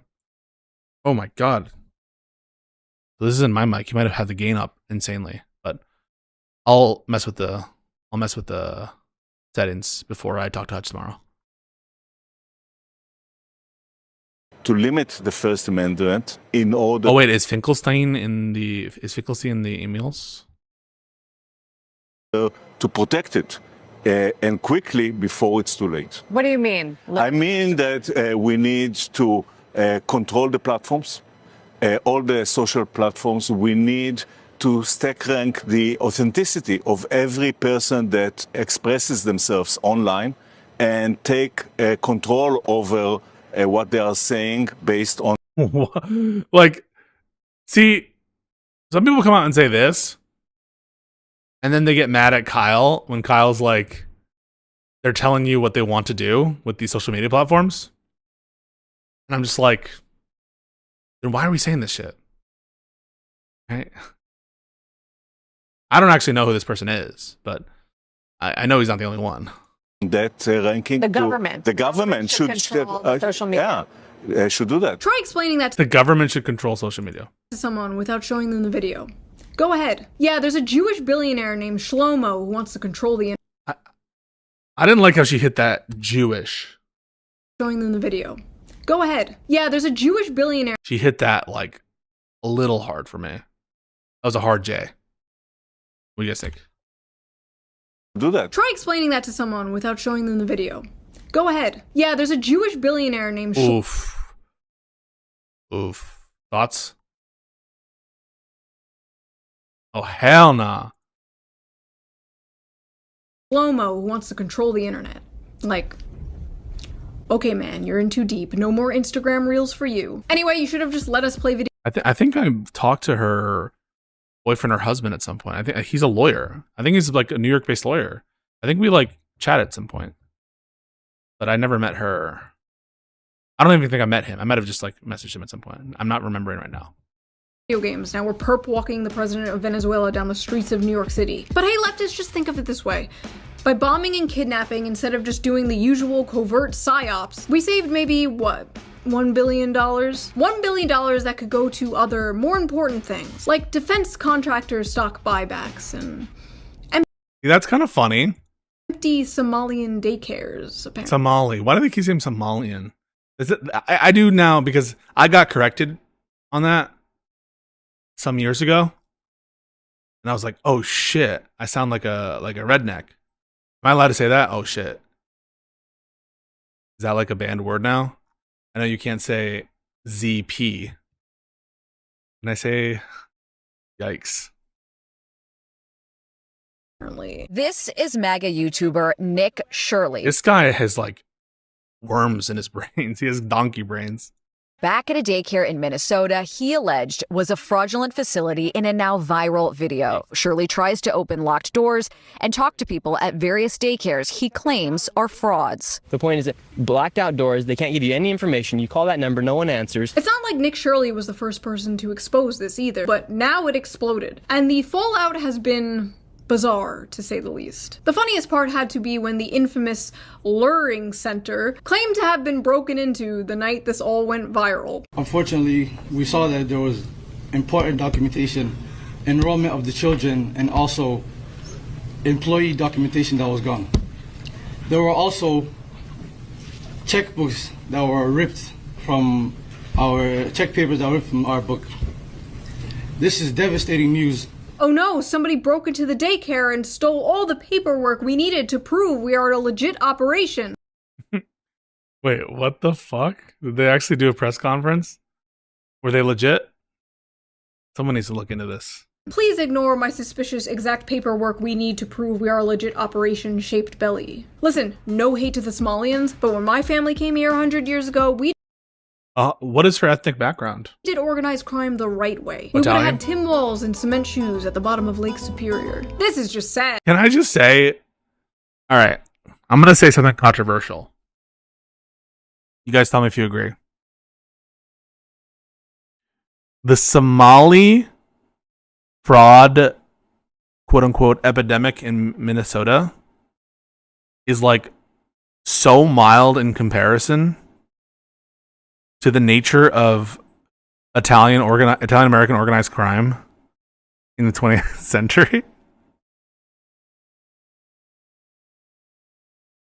Comparatively speaking, and now everyone like looks back fondly at like these scam artists and criminals, and they even have their own like YouTube channels. So these like ex-mob people, Sammy the Bull types, you know what I'm talking about? And they're even like celebrated in some circles. We needed a Somali Al Capone. They're like they're murdering psychopaths who scammed each other, scammed our country out of billions of dollars, destroyed union, organized labor in many different sectors, or at least heavily corrupted it. Contributed to like all sorts of violence and law breaking, caused a breakdown in the social fabric in different places. And now it's kind of treated like oh wow, the mob, the mafia, like a part of American cultural identity. The anti-Italian discrimination. Yeah, it's so funny. Do you guys? Who's the guy? Is it Joe Colombo? The guy who made it's. You couldn't make this up. I'm not making this up. I'm not making this up. So the guy, I'll show you this.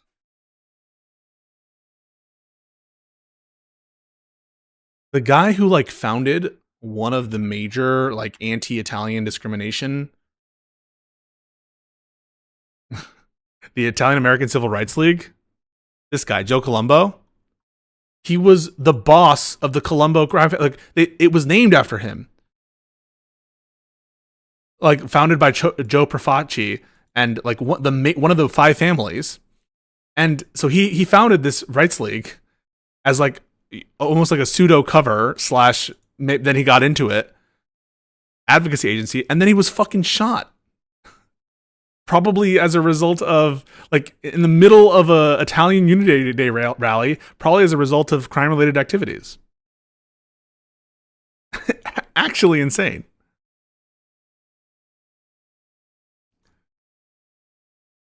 And yet, right?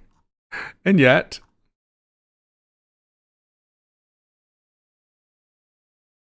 it's looked upon fondly. This is cartoonishly pathetic. Listen, nobody is going to want to support government programs if they think it's all going to like this. If you want people to support a welfare state, you have to make sure that welfare is actually going to real things that help real people. Listen, it's already hard enough to convince a right-wing audience that there's more to leftism than Reddit and butt sex. Now I have to convince them. Looked upon fondly, maybe. No, in American culture, there's like a fascination with the mob. And a lot of these people, they have like YouTube channels. The ones who got out. Sammy the Bull like murdered like 20 people. And he was like giving interviews and stuff. And people don't look at the mafia these days. When they look back at it, they're like, these fucking immigrants. They don't look at it that way.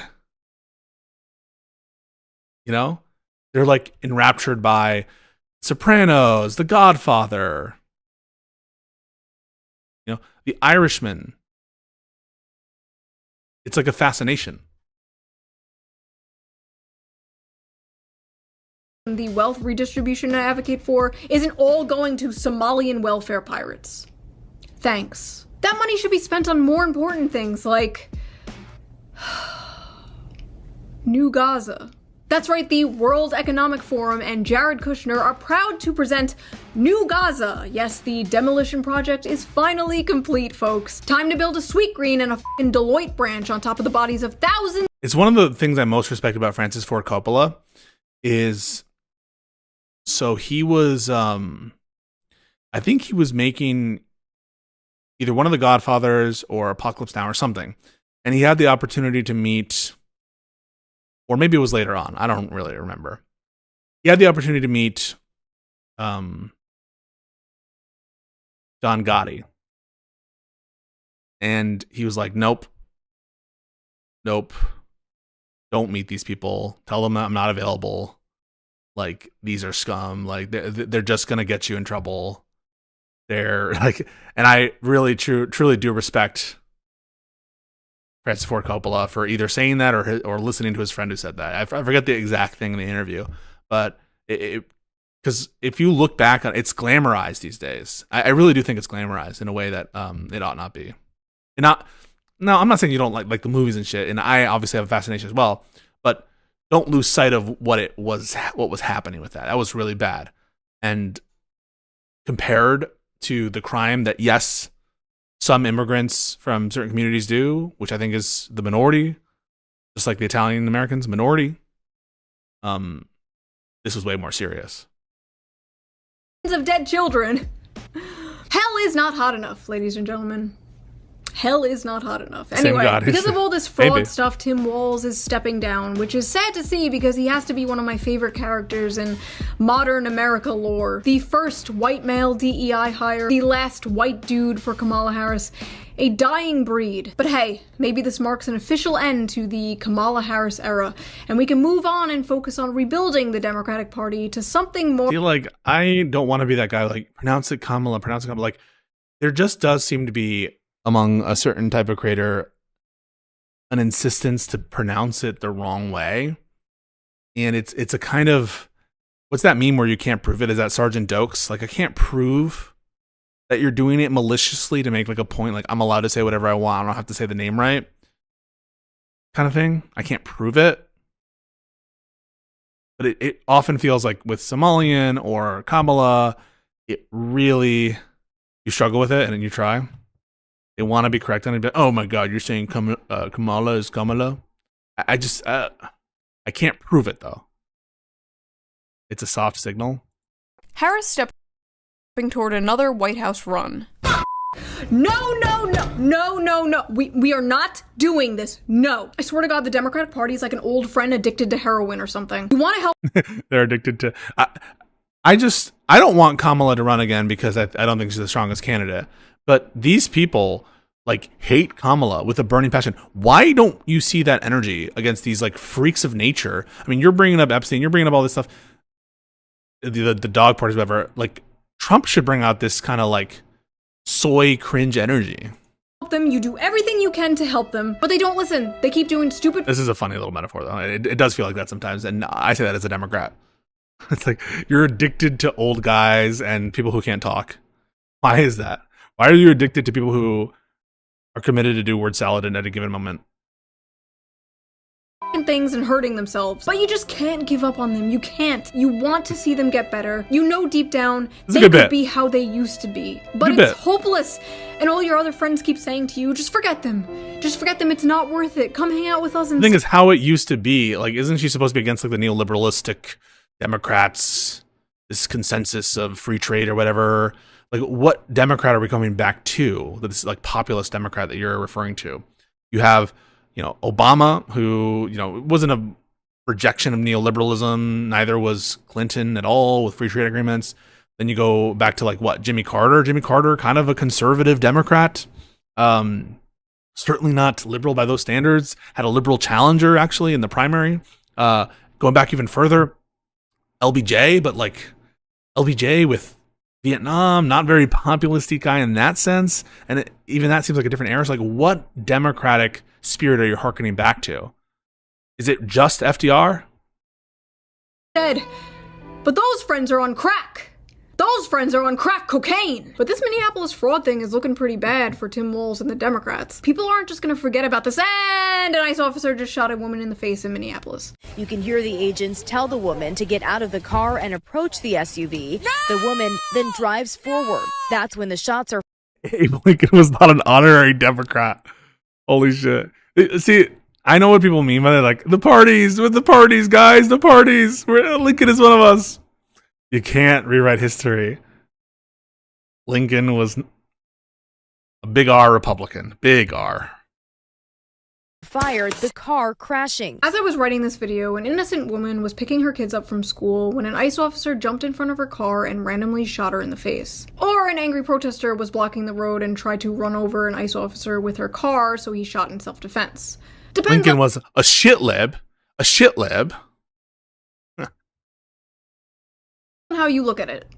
Depends on how you voted, apparently. The way I see it, this woman was not trying to hit him. She was not trying to run him over. I think she was trying to drive away. And in an alternate universe, he dodges the car and she drives away. And it's easy to be like, oh, in hindsight, he should have done this, he should have done that. Uh-oh, are we doing the meme? That's like so much of the discourse right now I'm seeing is just in hindsight this, in hindsight that. And oh my god. it's easy for us to say in hindsight, you know, after the fact. It's easy to say he could. Bootlicking shill. Why don't you go fucking get some police donations? Why don't you go find your local police drive? Why don't you go run cover for the cops? And I say the cops, but of course, everyone's going to get pissed at me when I say the cops because these guys aren't trained in crowd control. These guys aren't trained for these kinds of encounters. They're trained, if they're CBP officers, to be on the border and to do border operations and to do those kinds of stuff. The ICE people are like trained for particular raids and shit, not for like patrol and massive crowds. There's other people who are trained for that. So why don't you go and, do some of this Trisha McLaughlin content and lick the boots of ICE yourself. Could have, he should have, but all he saw was a car revving up and going towards him. This has been one of oh my god the most insane and honestly, like just like tier 0 analysis, level 0 analysis, worst going toward them. It was just going toward them, so you're allowed to do anything you want. So if there was like a grenade, he should have thrown that because they're just going towards them. That's all the analysis, they're going towards them.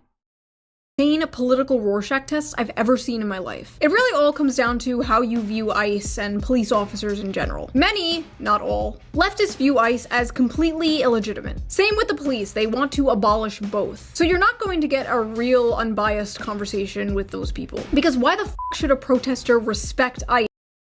I don't want like a quote unquote unbiased conversation. I don't even know what people are looking for like an unbiased conversation. Just have a conversation.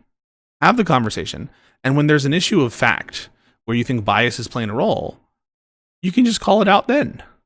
But you shouldn't in advance be like, oh, they're biased, so I won't have a conversation with them. Like, everyone has some biases. And sometimes they're not even political. Confirmation bias, police bias, maybe that's in a sense political. I just don't, there's this like search for neutrality. As though neutrality in and of itself were laudable, were a virtue in and of itself. I think virtues are like reason and reasonable inference, that kind of shit. Whatever the other, I don't know, epistemic virtues. I don't know what all the virtues are. You can guys give me the list of virtues.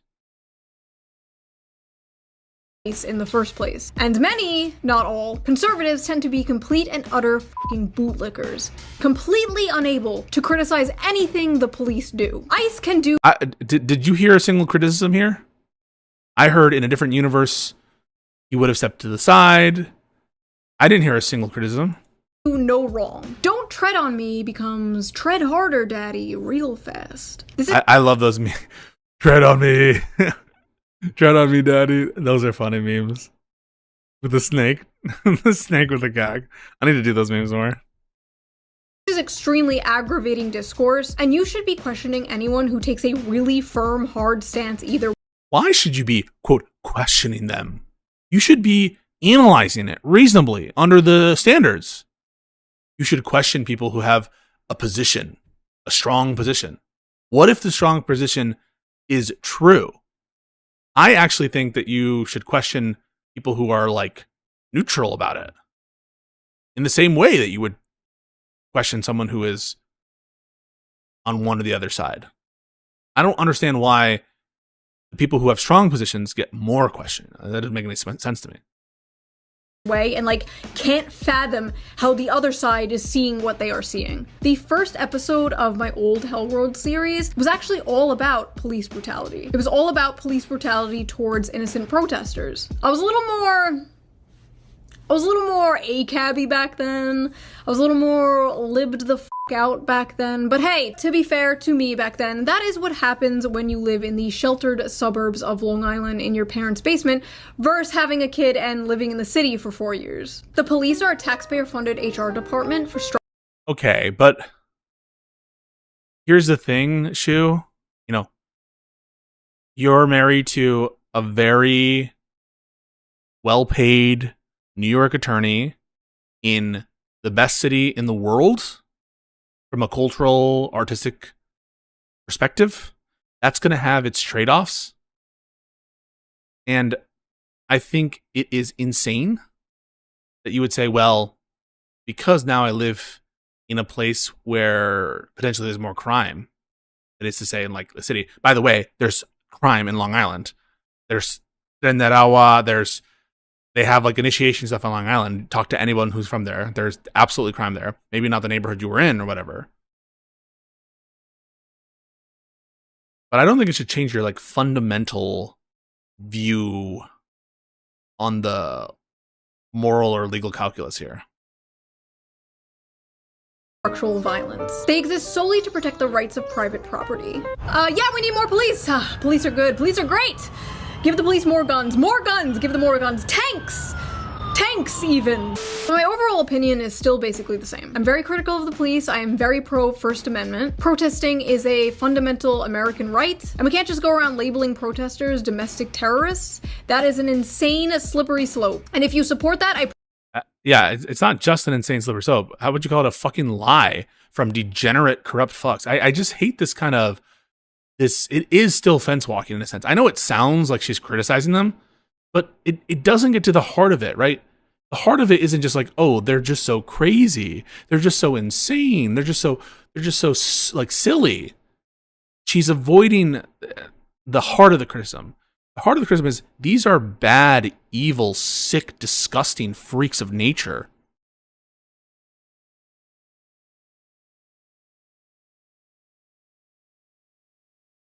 That's the heart of the criticism. It's like they're lying because they're corrupt pieces of shit.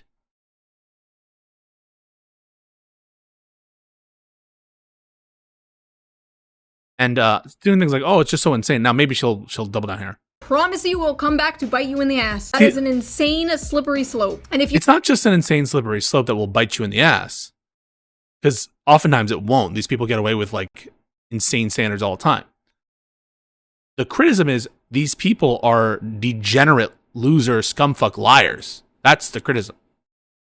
And so this is a way, I think, of absolutely deflecting criticism or painting it in its most insanely charitable light, which is, it's not just a standard they're applying because of this. It's they're lying. They're lying about dead American citizens because they're evil, corrupt people, because they're covering up murder. That's what's going on here. And even if you don't grant that it's murder, they're lying about it, even a situation which you claim you don't think that she had any malignant heart. They're lying about that, and it's obvious that she wasn't trying to do that. Even if you just ignore the legal issue and just say, in hindsight, whatever. And I don't grant that. I just want to be clear, I don't grant that. But even if you did grant that, they're lying on her. There's a dead American taxpayer who wasn't trying to be a terrorist, who wasn't trying to do mass murder, and they're lying on her. And you being, oh, this will bite you in the ass. No, because people like you will cover for it. To support that, I promise you will come back to bite you in the ass. So good luck in 2028 when President Newsom knocks you up. Whoa, knocks you up. Whoa, what's going on here? Good luck in 2028 when President Newsom locks you up for protesting against mandatory forced feminism. Oh my God. As though that's what would be applying the standard, right? No, the standard that would be applied in the context of Gavin Newsom, right, would be killing someone, then lying about it, and calling them terrorists when they're not. Not just like locking people up because they're protesting. The Trump administration is doing that every day. There's findings in courts that they're doing that.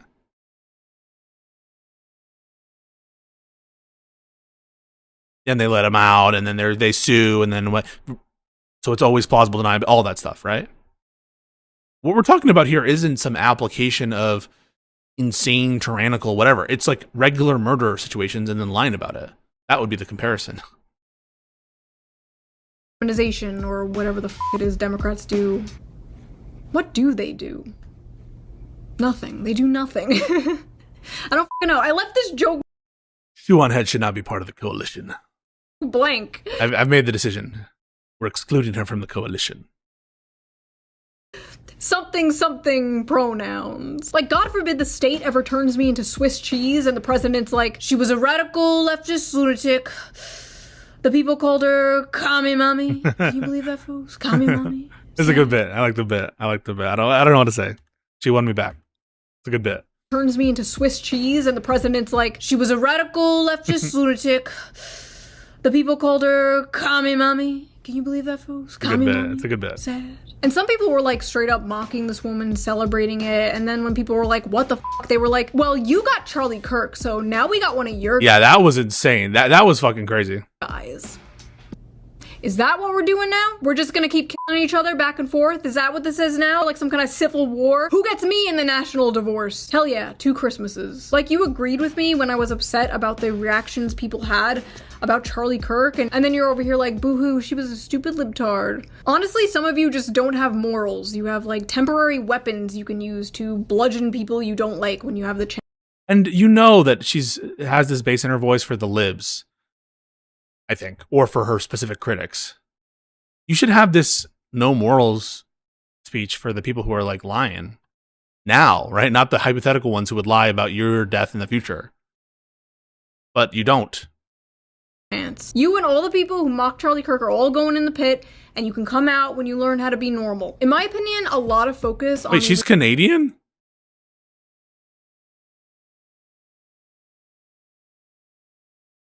Is this true? Chat. Chat.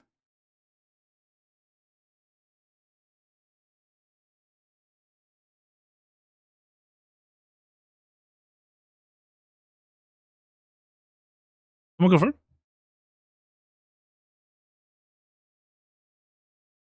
It's still test, man. Oh, she's not. Illegal immigration should go to the employers employing illegal immigrants for cheaper scab labor. I feel like that's really important, and like, we're not doing that. It's kind of interesting that the government is focused so hard on immigration right now, but like, apparently hasn't made any like real actual legislative change to the laws of immigration. Dragging Jose out of Home Depot might work for now, but they have to be working on something more substantial, right? Well, Palantir, the company named after the evil crystal ball in Lord of the Rings— Is she a JQer, by the way?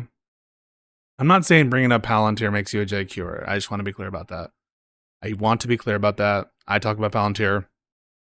But there's other vibe. Like, is it a JQer type vibe we're getting? I'm not saying just because of Palantir. It's other stuff. It's other minor stuff that you guys wouldn't... It would just totally fly by you. Right, is apparently working on a new tool for ICE. And what does it do? Oh, nothing really. Just creates a map of deportation targets, pulls up a dossier on them, and assigns them a confidence score. Because if there's one thing we can trust, it's a private Silicon Valley tech company's algorithm deciding who gets disappeared. Every single surveillance tool starts by simply— What does Palantir have to do with JQ? It technically has nothing, right? Because it technically has nothing to do with it. But just a lot of people who are JQers do talk about Palantir. I know this. Protecting us. It's only gonna affect the baddies. But who are the baddies? Today it's illegal immigrants. Tomorrow it's furries. Next week it's people who are into feet. And before you know it, it's fans of VTubers. You know, on second thought, I don't buy into the propaganda that simply enforcing border security, something every developed country has, is akin to Nazi Germany. Sorry, I don't. Build a wall? Hitler. Deport illegal immigrants? Hitler. Just kick out the criminal ones at least? Hitler. Like, there's no other option besides open borders that is acceptable to some people. Some people. What a vacuum statement. Yeah, to some people. For some people, nothing short of the destruction of the entire planet through nuclear annihilation, because they like believe in ending the human race, would be enough for some people. people, and I don't get that. What I do get, however, is that people don't want to live under a Palantir police state, where people can't even film ICE agents without getting put on some kind of f***ing list. I feel like there has to be some kind of normal, sane option besides total free-for-all, globo-homo versus Peter Thiel, nightmare tech bro dystopia. Like, how is it not possible to just... By the way, Stale is one of those people. Stale is one of those people. Never forget. Never let Stale forget. He's a conservative. He's a conservative tech Republican. And that was first revealed in my video that no one fucking watched. And I do blame you. And I am mad about it. Like, be normal, be normal, be normal, be normal. But hey, it's cool the DHS created a portal where you can see all the people they have been deporting. One guy was deported back to Yugoslavia. Oh, that's great. Oh. Yugoslavia doesn't exist anymore. We sent that motherfucker back in time. Listen, what happened to Renee Good was a tragedy. It was terrible, but hopefully nothing like this ever happens again. And another person was shot by ICE in Minneapolis. According to a preliminary Department of Homeland Security report, 2 Border Patrol agents discharged their weapons, seen here in graphic cell phone video captured by eyewitnesses. 10 shots fired off in total in just seconds. Preddy pronounced dead on the scene. To be absolutely clear, stuff is still coming out about this as I am filming. Literally, as I am filming, this happened. You know, there's no body cam footage yet, so I could be totally wrong. Totally possible, totally possible. However, first impressions of watching the video at multiple angles, multiple times, yeah, I think they just fucking murdered that guy. Yeah, it looks like great. they took his gun and then shot him. Like 10 officers come over to him, wrestle him to the ground, the agent disarms him, take his gun, they yell gun, gun, gun, and then they shoot him several times in the back. More information can come out, but the compulsive bootlicking I have been seeing has been fucking insane. Why does a nurse feel compelled to go confront ICE armed with a 9mm handgun? Only one person could have prevented this from happening, and it's Alex Preddy. Yeah, who goes to a protest and brings a gun? Look, if the government can take a firearm from you and then kill you because you had a firearm, then nobody actually has a right to own a firearm. If that is how it works, then there's actually no such thing as the Second Amendment. The Second Amendment does not exist. I feel like some people genuinely just forget that police are just people. ICE officers are just people. They're literally just people who work for the government like anyone else. They're DMV employees with guns. They can be stupid. They can be bad. They can make mistakes. Like, I don't know what it is about some people. Like, once someone has a badge, it's like, that person is just a perfect angel and cannot be criticized at all. You're telling me all I have to do to get you fucking people to listen to me is to dress like this? Alright, fair enough. Stop gooning. None of this would have happened if ICE agents were being trained better instead of being rushed through the system with little to no training. And if Minnesota just worked alongside ICE to make sure they were doing this in a safe and more effective way instead of just egging on a fucking jihad against them. Also, if ICE's goal is to round up pedophiles and fraudsters, I hear there's a pretty big list of pedophiles and fraudsters that need to be rounded up. Unfortunately, we'll never fucking get to see it. I'm trying to make this video somewhat funny and entertaining, but I'm not gonna lie, this is really bleak. Is America okay? Can we please go one single day without living through a major historical event, please? And a bunch of new Epstein files just dropped. Great. We're going to war with Iran soon, aren't we? Where was I? This just says... Alright, this is gonna be really bitchy. Are we over the meta, like making part of the video, the comedy video, like, going through the script and being like very meta about like, how am I going to do this video now? Like, it seems very 2010s coded, where part of the video is like thinking about the video and its structure and self-awareness about it and breaking the fourth wall. I'm kind of like over that.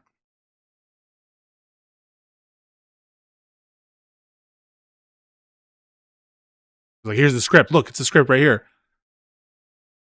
I didn't even say this part in the script. And they pointed it and they, you know. I don't know. He does that every video. I like the trumpet. Mr. Beast tendies.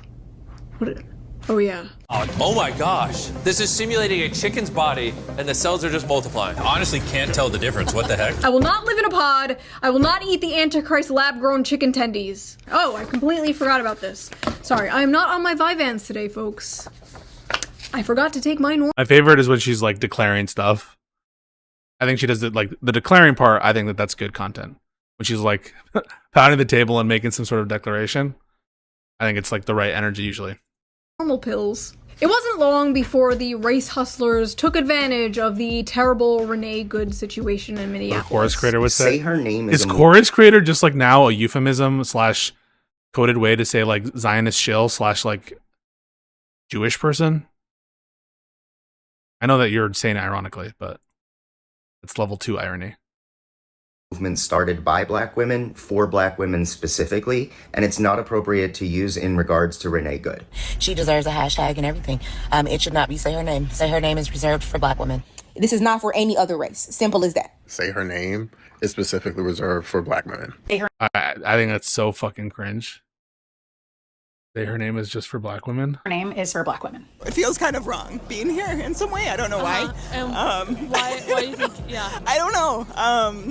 I don't know why. That's called white guilt, honey. That's the white guilt you're feeling. It's amazing. You can literally be killed by the state for the cause. And these fucking people will still disgrace you for the curse of being born Caucasian. I love that, by the way. You will find like the wokies who are still dying. It's like the Japanese soldier who still hasn't given up their posts. There are people who are still dying on the hill of let's make white people feel that they can't like say anything, like not just the N-word. That they can't say basic phrases. But I don't think it should dedicate like a full minute of your ire. I think it should be pretty much exclusively the murder. Asian. This is very woke 1.0. I thought it was dark woke time. Nobody forgetting Renee Good. She has achieved the highest honor a white person can achieve. Huh? Race traitor. Is that MAGA? She has achieved the highest honor a white person can achieve. Oh no, it's like saying you're a race traitor. That's good. Cringe. Race traitor. And this type of psychotic rhetoric seems to be working because like 70% of the videos I see of people like trying to disrupt ICE has been white women. White women literally throwing themselves at armed officers like lemmings off a fucking cliff for street tacos. What the hell is going on with white women? Who will save the white race? Lol. Brown people. Brown people. Mexicans. And the singular white man who's sterile. Ah yes, Hitler's strongest soldiers. A Mexican, a Dominican, a black guy, and a looksmaxer. That looksmaxer is none other than Clavicular. Clavicular is a Gen Z influencer and live streamer who got his start within the niche red pill communities and has recently blown up to mainstream popularity, especially in right-wing circles. His main claim to fame is looksmaxing. Looksmaxing, for those of you who are employed, is... Looksmaxing is a term for aggressively maximizing one's physical attractiveness through routines like skincare, facial exercises, mewing, fitness, and sometimes extreme cosmetic procedures. Where's the soying out about new words for this? So when it's some like internet term that doesn't have the cringe factor of like, I don't know, academia or liberal coded woke scolds, now you don't cringe about new words. Originating in online incel forums, but popularized on TikTok, focusing on enhancing features like jawline and bone structure. I personally think it's interesting to see men adopting the insane beauty rituals that women have been doing for decades. But now that a man is doing it, it's seen as psychopathic or gay. A woman will literally spend thousands of dollars on hair, makeup, skincare, peptides, plastic surgery, fillers, Botox, red light therapy, moon water, and we just call her Stacey. But a man does it, and we call him Patrick Bateman. A woman reshapes her entire face with makeup? Normal. A man reshapes his jawline with makeup? Gay. A woman... Who was that? I said people were going after this one guy because he wore makeup. Forget who it was. There was like a whole thing about it. Sometimes I get like, I watch 2 seconds of a video, or like 2 minutes of a video. And I feel like I know stuff. I just let them wear makeup if they want. There's a push-up bra to make her tits look bigger? Empowering. A man shoves socks in his shoes to make himself taller? A liar. A woman gets lip filler? Typical. A man smashes his face with a hammer? DeSantis will never outlive the shoes, right? To make his jaw swell up? Okay, yeah, that one's a little insane. One of the look-smashing tips some young men are apparently doing is called bone smashing, where they take a hard object, usually a hammer, This is a joke. and smash the bones in their face to make their face temporarily swell up and allegedly give them that Chad jawline. Honestly, don't knock it till you try it. Here we go. I thought that was gonna be funnier. Perfect. So that concludes this episode of the Hell World Report. If you liked it, please subscribe and consider donating to my Patreon, link down below. It helps the channel and I appreciate it so much. If you don't want to do that, you can also put a little tip down in the tip jar somewhere over here somewhere. I feel like a barista. Yeah, it's just gonna ask you something on the screen down there. If you have some stories you want me to cover in the Okay, I'll give that video a 6.9. I really liked the little Trump bit. Thought that was good. I appreciate not bootlicking for the Preddy murder. I didn't like the bootlick for the Renee Good murder. I thought it looked like some jokes were stolen. But overall, a decent video. Almost 1 million. I'm sure it's going to hit 1 million in like a day. If that. It's probably got 1 million in the YouTube Studio app. 1 million views? 1 million views? Impressive. Impressive.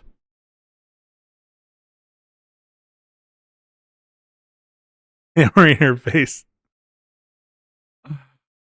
6.9 is a wild. Oh, I didn't mean it like that. Stop with your nonsense. I've already been live for way too long. This was just a test to see if the internet was working. I don't know why I'm still here. I don't have any content planned for y'all. This is just filler. But it is happy. I'm happy that like the stream works. I think that this will look better when I have like a better background. And also when I have my full lights. Because right now I'm not in my apartment. When I have my full lights and when I have all that shit, I think it'll look even better. We'll see. We'll play around. I think I'm good though, because I don't think there's anyone who wants to call in right now. And you know what? I don't really want to call in right now. All right. So tomorrow, I think we're scheduled. Let me check the hutch time. Let's see the hutch time. I said so probably not in the morning. I might share in the morning. Not clear yet. But I think the hutch conversation will happen before Lib and Learn. Probably around 3 o'clock. No confirmed time yet though. Hutch conversation. That's tomorrow. And then after that, Lib and Learn 7 into tomfoolery, Alex Preddy debate, into next day, where I'll still be here, not yet back in New York. Next day will be Lemon debate with Black Toy Gen Z attorney. Irrelevant? Wig TV. I will definitely get Hutch to clarify his codes.